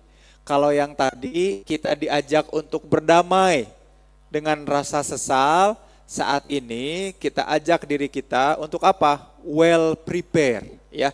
Kalau tadi ngajak kita ke dunia atau ke diri yang penuh kebersyukuran, goals kali ini, goals Akang Teteh berdua adalah gimana caranya supaya diri ini nyadar. Ada napak lah, sukuna napak kataneh. Dan setelah itu tahu apa yang mau dilangkahkan. Kebayang sampai sini ya? Gara-gara capaian impian, cita-cita, harapan, asa itu membuat Akang dan Teteh, aku dan bestiku bisa napak di tanah dan tahu kemudian apa yang harus aku tapaki selanjutnya dari impian, dambaan, dan ketakutan-ketakutanku di masa depan. Paham? Kalau paham, yuk kita biarkan si jempol kaki kecil dulu yang mulai bercerita. Jempol kaki besar, simak baik-baik, tangkap ceritanya, hadirkan kemudian kira-kira langkah-langkah, ide-ide apa yang bisa bantu dia untuk napak bukan hanya di tanah tapi menapaki masa depan yang memang lebih baik buat orang di hadapan kita. Are you ready? Silahkan jempol kaki kecil untuk bercerita. Jangan berhenti sebelum aku bilang selesai. Silahkan dimulai dari sekarang. Silahkan. 3, 2, 1, selesai. Yuk tos dulu sama bestinya, tos dulu. Alhamdulillah. Akang Teteh, sekarang jempol kaki besar untuk berkomentar, nanya ya, dan saling berdiskusi. Yang goalsnya adalah ngebantu si jempol kaki kecil untuk bisa napak. Tah matak maneh kudu sadar ayeuna. Kondisi kamu teh begini dari cita-citamu, dari kepengen kamu, dari hal-hal yang terngiang-ngiang di kepala kamu. Tapi aku mungkin bisa ngasih tahu langkahnya, atau aku akan bantu nanya-nanya supaya kamu menemukan langkahnya. Paham ya? Clear ya? Yuk, jempol kaki besar, boleh tanya jawab, boleh saling sharing, boleh saling ngobrol dua arah. Jangan berhenti sebelum aku bilang selesai. Silahkan dimulai dari sekarang. Mangga, silahkan ngobrol. 3, 2, 1, selesai. Alhamdulillah. Tos dulu sama bestinya. Alhamdulillah. Akang Teteh, sekarang giliran si jempol kaki besar. Yuk tolong ceritakan ke sahabat di depannya apa yang kemudian terngiang-ngiang terlintas di kepala yang didambakan di masa depan sampai kemudian bikin takut. Ceritakan, dan jempol kaki kecil simak, tatap baik-baik. Kira-kira bisa ngasih masukan apa nantinya ya, atau mau apa ya. Yuk, jangan selesai, jangan dulu berhenti sebelum aku bilang selesai. Yuk, jempol kaki besar silahkan mulai sharing dari sekarang. Silahkan, let's go. 3, 2, 1, selesai. Tos dulu. Alhamdulillah. Ang teteh, aku ingetin lagi. Yuk kita bantu si jempol kaki besar. Goalsnya adalah supaya dia bisa napak ke tanah dan tahu next step atau first stepnya untuk bisa nyampe ke apapun yang lagi dia takutkan dan keinginannya. Oke ya? Siap ya? Silahkan saling berdiskusi dan saling ngobrol. Bantu untuk ngebantu si jempol kaki besar. Yuk, jangan berhenti sebelum aku bilang selesai. Silahkan dimulai dari sekarang. Mangga, let's go. 3, 2, 1, selesai. Alhamdulillah. Tos lagi, tos dulu. Alhamdulillah. Yuk jabat tangan dulu, jabat tangannya, ulangi kata-kata aku, pegang tangannya, jabat tangannya, ulangi kata-kata aku. Sahabatku, aku mau berterima kasih banyak. Thank you so much for being someone yang benar-benar ngasih insight malam ini. Besti, tahu nggak? Hidupku dan hidupmu insya Allah jadi lebih baik setelah malam ini. Besti, saling jaga yuk. Mudah-mudahan kita bisa istiqomah. Amin ya Allah, ya Rabbal Alamin. Tos dulu dong sama bestinya, tos. Alhamdulillah. Yuk ngadap ke sini lagi, Ang Teteh. Alhamdulillahirabbil alamin. Alhamdulillah, alhamdulillah, alhamdulillah.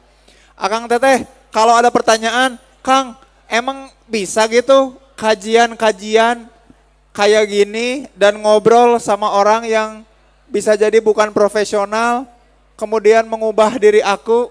Jawabannya bisa apa enggak, Kang? Teh? Nyante tuh. Jangan berharap sesuatu yang instan. Apa yang Akang Teteh lakukan dengan bestinya itu tidak langsung membuat Akang Teteh tiba-tiba berubah jadi orang yang kemudian langsung jebret lebih baik. Tapi setidaknya punya kebiasaan untuk sharing pikiran perasaan dan berusaha untuk jadi lebih baik. Bukan jadi jaminan ya. Dan gak akan aku kontenin tiba-tiba Akang Teteh lagi nangis.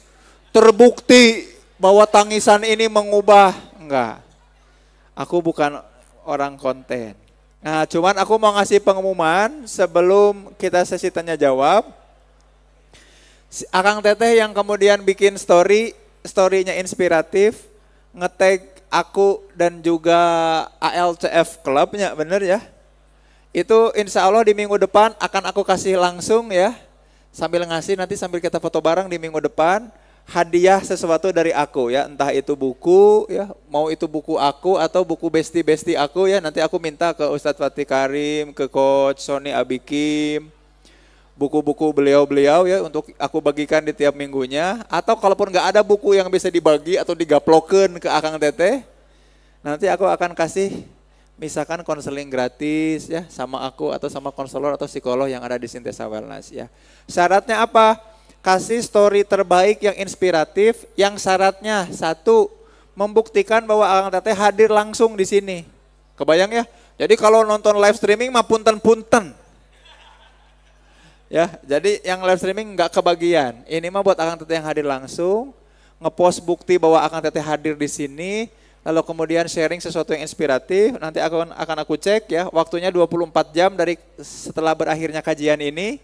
Berarti jam 9 malam besok ya terakhir bisa posting. Nah habis itu nanti aku lihat, insya Allah nanti aku DM langsung, nanti aku ajak ketemuan di minggu depan untuk aku kasih langsung apapun hadiahnya ya gitu ya. Bisa jadi seperangkat alat sholat atau tiket menginap di Al-Latif selama 3 malam.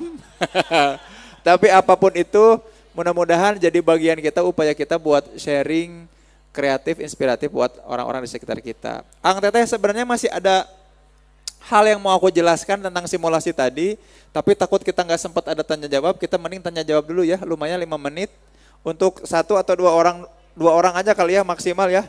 Oh 3, 2 tong banyak tuh. 2 ya udah boleh. Oh ame ganjil. Nah nanti insya Allah minggu depan kita lanjut ngomongin 2 ini ya. personal fable sama imaginary audience ya.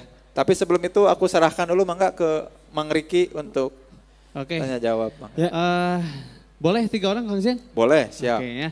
Soalnya kita ada hadiah 3 nih buat Oh, teman-teman siap. juga di Siapa sini. saja? 1 teteh yang di situ, Ya. Akang boleh sama waduh. Waduh. Coba Akang itu udah, saat teteh Ya. udah. Confirm. Ya. Coba yang lain turun dulu, dihitung sampai 3 ya. Turun dulu. Satu Kang. lagi, satu lagi, satu lagi. Sebentar, liatin Gus ya. Ya. Saya Satu hitung lagi ya. sampai 3. 1, 2, 3. Nah ini kakak. Akang itu di tengah. Yang di tengah. Oke. Silakan ya. Kita mulai dari mana dulu? Dari sini dulu. Oke, Diperkenalkan boleh. namanya siapa, dari mana, langsung bertanya. Ya, Boleh sambil berdiri, boleh. boleh. Ya boleh di situ aja. Berdiri dulu. Nah. Bismillahirrahmanirrahim. Assalamualaikum warahmatullahi wabarakatuh. Waalaikumsalam warahmatullahi wabarakatuh. Perkenalkan, nama saya Handrey. Saya dari Laswi. Siapa Kang? Siapa mas? Handrey. Handrey. Ya, Wis, mantap. ya izin bertanya Kang terkait ini ya. Dari tadi tuh emang yang saya simak tuh yang saya tangkapku emang tentang masa depan dan masa lalu. Yang nyangkut pautnya tuh tentang gimana sih untuk mengamankan hati kita gitu ya, untuk mempersiapkan ke depannya. Nah, tapi yang jadi masalahnya itu adalah yang saya tanyakan, tatkala kita punya permasalahan, tatkala kita tidak bisa keluar dari case kita gitu ya, dan kita tuh malah takut gitu untuk cerita kepada manusia gitu kan. Nah, gimana sih Kang caranya gitu untuk kita bisa mendapatkan solusi yang kita cari gitu di permasalahan kita gitu. Tapi kita tuh di sisi lain merasa takut gitu. Kalau misal kita cerita ke manusia, takutnya tuh ujungnya di drama ataupun kita tuh jadi membesar masalahnya. Nah, kurang lebih seperti itu Kang. Terima kasih. Wassalamualaikum warahmatullahi wabarakatuh. Waalaikumsalam warahmatullahi wabarakatuh. Dijawab dulu atau dulu? Dikumpulin dulu Kang Zen? Dikumpulin dulu. Oke. Ya. Ini dulu, Akang yang ini dulu, baru terakhir yang Akhwat ya. Sebentar ya Teh, sabar ini Akang. Sabar ya, dulu. Teh. Boleh silakan. Aman kata teteh aman. Mangga Kang, siap. Assalamualaikum warahmatullahi wabarakatuh. Waalaikumsalam. Izin bertanya Kang, nama saya Adam. Adam. Sedikit cerita kan Adam itu punya adik 2 ya Kang, tapi dengan warahan bahasa Indonesianya teh ya?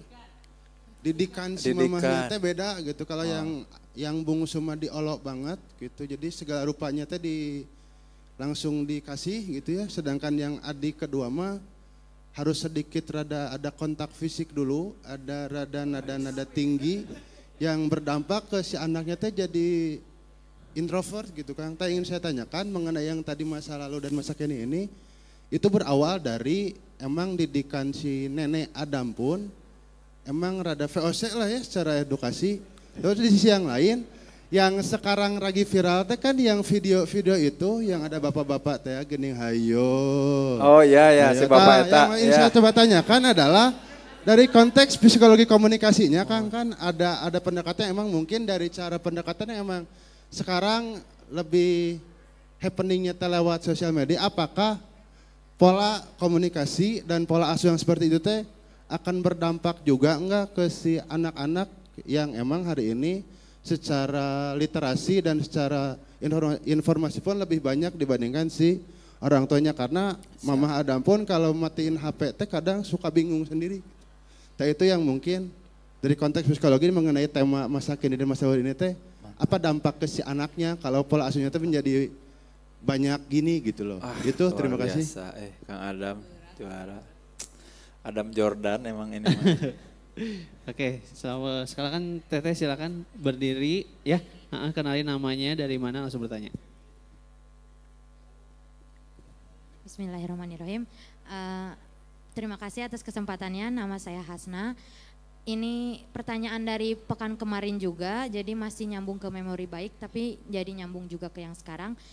Izin bertanya Kang Zen, kalau misalnya kita itu ada termotivasi karena seseorang untuk berkembang lebih baik, tapi bukan berarti alasannya itu karena dia, tapi itu menjadi motivasi lebih baik karena lebih mendekat ke Allah juga. Nah, karena si orang ini juga pernah membicarakan bahwa mungkin kami dipertemukan lagi di jalan yang Allah lebih ridhoi, dan katanya dia bilang biarlah kami sama-sama menjadi versi terbaik dulu. Nah kira-kira apakah apa kira-kira pembicaraan orang ini jika saya minta ke Allah tetap menjadi memori yang baik? Aduh, kirim dia ke barak. Si eta euy. Terus Kalau misalnya ada hal yang menjadi kecemasan, takut mati muda sebelum nikah karena kena ya terdiagnosis pas sakit fisik lah gitu. Jadi siap. di usia muda kayak ngerasa udah mah tekanan dari lingkungan juga, kayak ngerasa setiap permasalahan tuh harus nyalahin diri saya sendiri karena saya nggak tahu harus gimana gitu. Yep. Itu sih. Terima kasih. Masya Allah, luar biasa. Teh Hasna nuhun ya. Ini pertanyaannya keren-keren, luar biasa ya. Apa gara-gara aku tadi bilang pertanyaan how to itu ya, jadinya pertanyaannya tuh jadi berat. Salah, tak gitu, salah nanti aku. Astagfirullahaladzim. Kang Andre Taulani, Kang. Masya Allah. Bagaimana mengamankan, kan gini Kang ya, ini kajiannya tuh memang ke arah sini, tapi mudah-mudahan kita akan ngomongin lebih detail soal stres Kang. Jadi gini, manusia itu tidak mungkin tidak dapat masalah, Kang teh aslina. Memang dunia mah tempat masalah. Asli, tidak pernah. Dan makanya daripada kita kemudian dibiarkan diri kita nunggu masalah itu hadir, mending urang nu nyari-nyari masalah. Kebayangnya sampai sini ya? Sok punten, Kang teteh kalau sekolah lagi, kuliah lagi, akan ketemu namanya skripsi, tesis, disertasi. Kerjaan pertama ngapain coba? Latar belakang masalah, rumusan masalah, identifikasi masalah. Tak eta yang bikin kita kemudian jadi orang yang lebih baik tuh gitu. Yang mendatangi dan menghadirkan masalah yang kemudian bisa kita jawab sendiri gitu. Paham sampai sini ya?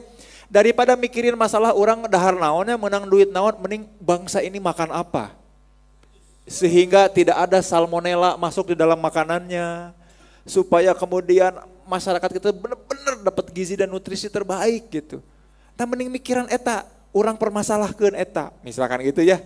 Itu akan membuat cara pandang kita tadi ya la yukallifullahu nafsan illa wus'aha, itu membuat kemampuan kapasitas kita bukan sekedar di perut kita tapi juga perut umat. Kira-kira Allah takdirkan kita untuk berjodoh, bertemu sama orang-orang yang bisa memampukan kita ke arah situ enggak? Allah ngejaminannya ke situ. Paham sampai sini, kebayang ya? Nah, karena masalah nggak bisa selesai, tapi seringkali betul kata Kang Andre, betul. Kita teh seringkali takut. Setiap kali menghadapi masalah, nah balik lagi, alami Kang eta mah. Kita teh bakal takut. Kumaha mun engke, gimana kalau gitu ya. Nanti ada nih, aku mau bahas yang ini nanti, imaginary audience. Ada penonton bayangan padahal eueuh. Kebayang gak sih? Jadi misalnya gini, gimana ya nanti kalau pas aku keluar rumah, aku gak kelihatan cantik, emang sahanu bakal ningali. Gimana kalau aku keluar rumah teh orang teh pada jijik ke aku. Terus emang kumaha, emang kunaon. Apa sih kejadian terburuk kalau orang gak suka sama kita apa? Orang itu ngebunuh kita, ya udah kan mati, betul kan? Yang terpenting husnul khotimah, betul gak sih? Coba pikirkan hal terburuk yang bisa terjadi pada diri kita. Apakah kita kemudian pindah alam jadi bagian dari bikini bottom? Kan enggak. Nah, hal-hal itu betul Kang, alami bikin kita takut. Maka memang fitrahnya adalah Allah nyampaikan ini. Ngajak kita buat kemana? Ke here and now. Kapan? Masa kini. Masa kini. Nyangges enak orang kudu kumaha. Kudu nanaonan. Tapi kan orang balik lagi. Nah masalah gitu. Suka gak gitu? Rapat, ketemu, ngobrol sama orang yang enggak sih mending orang kieu. Tah masalahna. Tah tapi. Nah itu tuh gitu, orang-orang yang takut untuk menghadapi masa lalu ataupun masa depan. Rudet jadi jelema nanti. Kita memang mesti jadi bagian dari solusi dengan aksi kita, dengan tindakan kita. Nah aku tuh seneng ngajak Akang Teteh buat berpikir lanjut, bergerak lebih lanjut. Yang tampil sekarang adalah orang yang lagi ceramah dan ngajarin sesuatu seolah-olah. Tapi selepas dari ini hari Senin, Selasa, Rabu, Kamis teh aku mimpin pergerakan, memastikan berstrategi untuk punya gerakan kan gitu ya. Nyari backing, nyieun ormas, terus nyari pasar mana yang kira-kira bisa didatangi. Gitu. Preman pensiun tuh yang ini. Nah contoh kayak gitu, nah itu yang kemudian harus kita pahami dan hadapi. Jadi kalau kemudian mikirnya adalah nggak mungkin kita nggak takut itu alamiah. Nah masalahnya sharing sama siapa ya yang tepat. Karena kemudian kalau aku sharing ke manusia, oke lah aku bisa menghadapinya. Aku tahu masalah itu sebuah keniscayaan. Nggak mungkin nggak ada masalah. Aduh, aku ngeliat ke kanan cek si Kang Andre teh. Si iya mah teh bisa diajak ngobrol. Aduh iya mah cacing cau gitu ya. Kita harus ngobrol ke siapa? Nah, ini yang penting, Kang, Teh, kenapa kita kemudian ditakdirkan hidup di dunia? Supaya kemudian ada yang namanya vulnerability. Vulnerability itu kerentanan. Dan paham bahwa orang di sekitar kita tuh nggak sempurna dan penuh drama, itu Kang. Justru itu yang jadi tantangan kita untuk kita kelola. Pertanyaannya gini, emang Rasul nggak curhat sama manusia? Di kajian Michael Lang, Karen Armstrong, Ali As-Salabi, Tafsir Ibnu Hisham, banyak banget momen-momen di mana Rasul ragu, di titik ragu dan kemudian nanya ke para sahabat, nanya ke Abu Bakar, nanya ke Ibunda Khadijah, bahkan yang terkenal itu ya waktu perang Perang Khandaq nanya, bahkan ketika perang Uhud aja udah ada mimpi yang udah pasti, masih mempersilahkan sahabat-sahabat buat diskusi, coba bayangin. Dan di tengah diskusi itu sahabat-sahabat kan nafsu, ya enggak? Nafsu kenapa? Aku waktu perang Badar nggak ikut, kebayang nggak sih?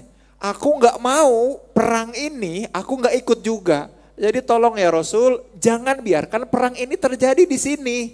Jangan sampai kita cuma defense, bertahan. Ajak aku keluar. Maka yuk kita musyawarah, kita perang keluar aja ke Bukit Uhud, kita song-song mereka. Itu kan Rasul ada punya masalah ya enggak? Butuh solusi, padahal udah dapat mimpi dari Allah, udah dapat mimpi.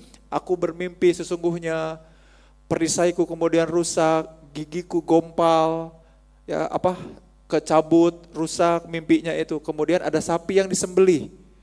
Kira-kira tafsir mimpi itu apa? Kan akan kalah, ada sahabat-sahabat terbaik, bahkan orang yang Rasul cintai yang mati. Mimpinya benar, mimpi Rasul itu benar. Tapi Rasul mempersilahkan untuk apa? Untuk bermusyawarah dan berdiskusi. Coba bayangin, drama nggak kira-kira yang terjadi? Drama, termasuk di dalam drama itu ada drama munafikun di situ kan ya, yang bilang kalian nggak dengar apa kata Rasul? Gak usah kita pergi ke Bukit Uhud. Rasul mah ikut pergi, orang yang bilang jangan pergi malah nggak ikutan nyumput. Itu termasuk bahwa kita penting, bukan untuk berharap solusi. Paham nggak Kang Andre, paham ya? Jadi curhat ke manusia itu bukan berharap bahwa orang ini yang ngasih solusi ke kita. Seperti halnya Walid ngasih solusi ke jamaahnya. Bukan gitu. Tapi supaya ngasih tahu bahwa aku rentan. Di antara kerentanan dan keeroranku dalam berpikir soal dunia, aku punya tandem berpikir yang sama-sama barangkali mengingatkan tentang kerentanan kita. Kebayangnya sampai sini ya? Kalau sok-sok berharap sama Allah aja, gak mau curhat ke Allah, nanti ngerasa kebal sama takdir manusia, sama permasalahan manusia, dan ngerasa aku udah soleh baik-baik aja. Itu yang waspada. Jadi curhat kita ke orang lain itu, sharing kita ke orang lain itu bukan mendapatkan kebenaran, tapi mendapatkan sesuatu yang paling tidak salah.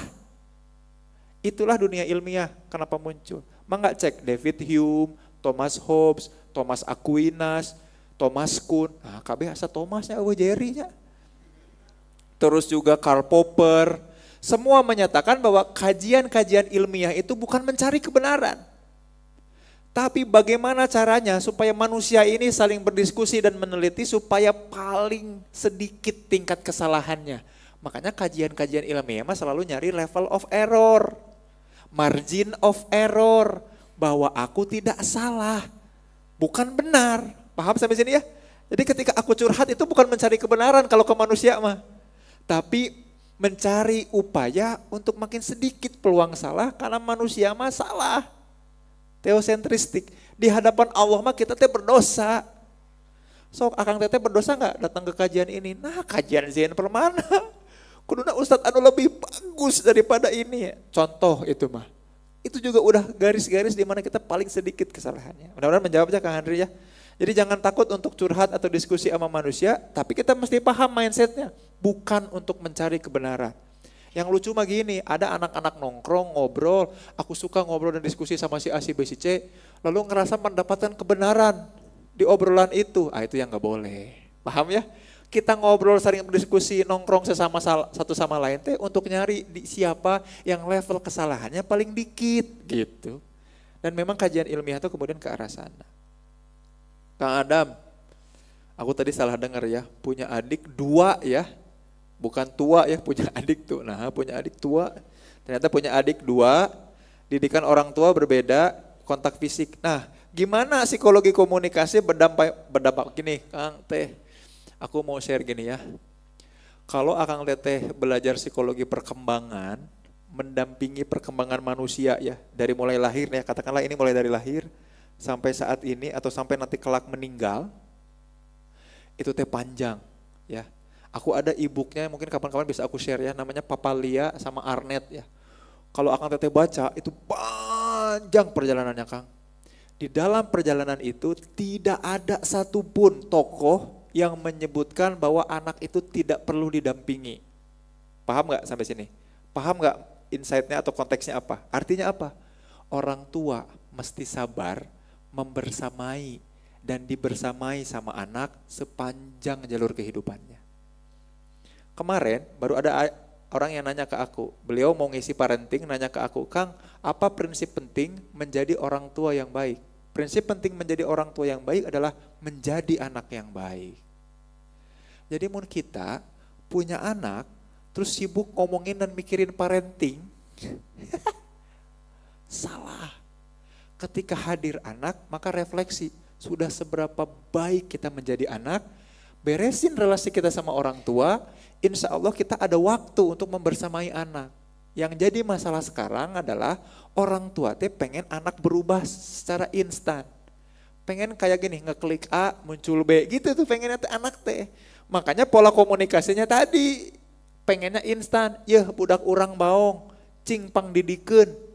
Tolong didik dia supaya pulang jadi bager. Gak bisa tuh. Pendidikan mah proses panjang, butuh dibersamai.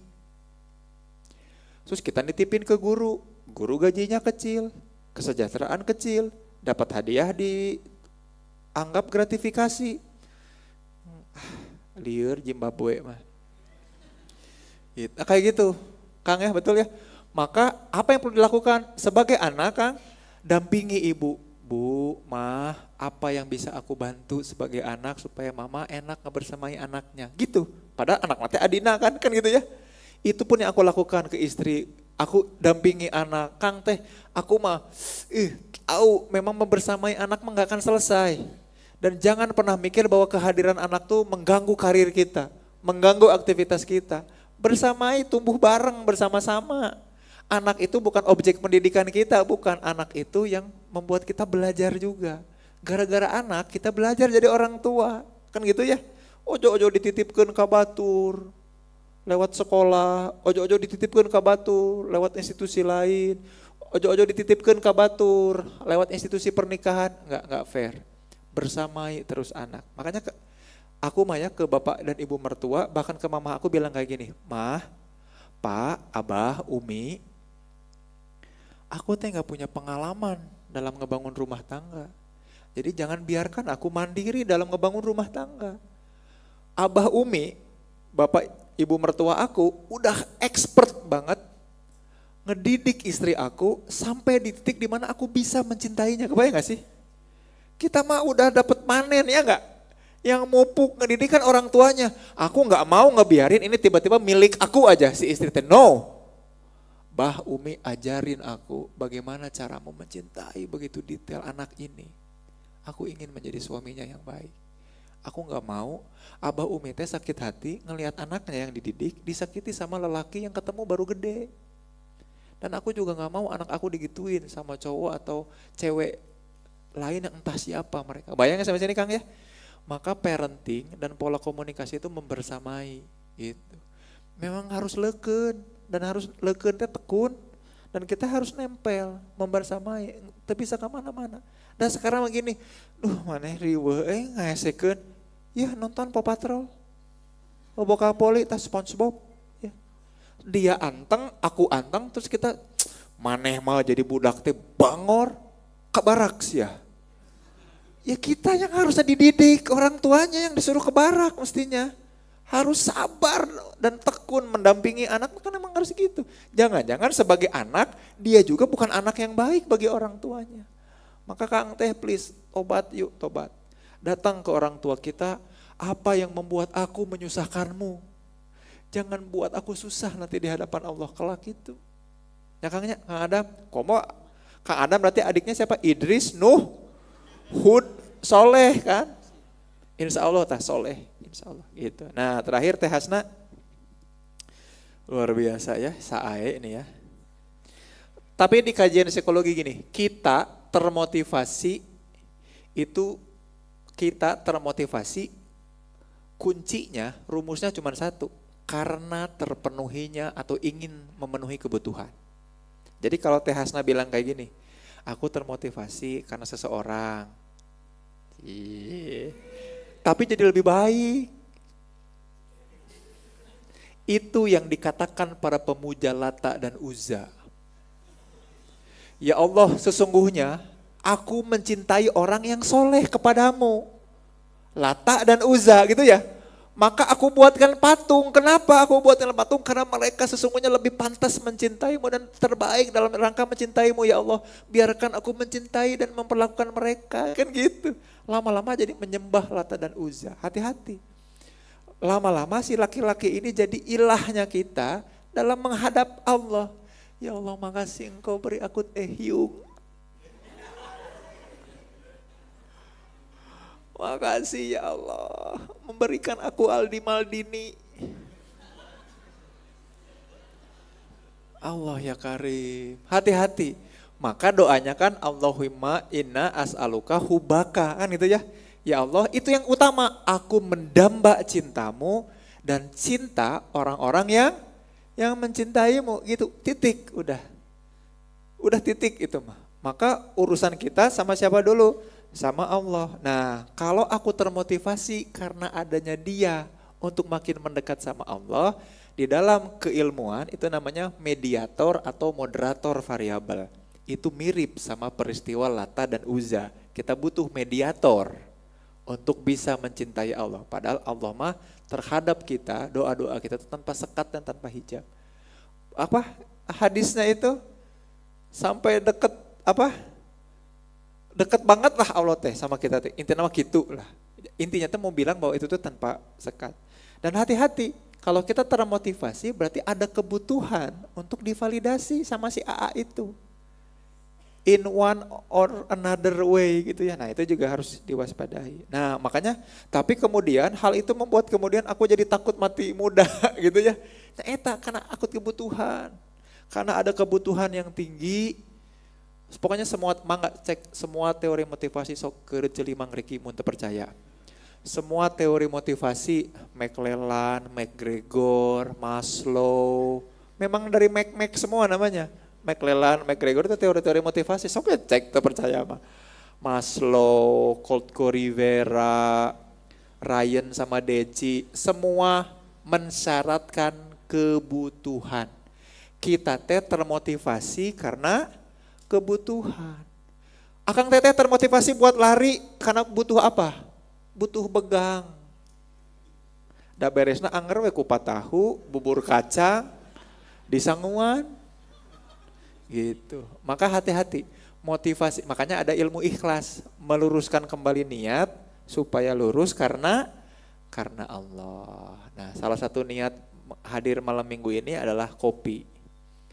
Jadi jangan sampai ada waktu ngopi yang terputus. Jadi sampai jumpa minggu depan, insya Allah kita akan bahas soal ini.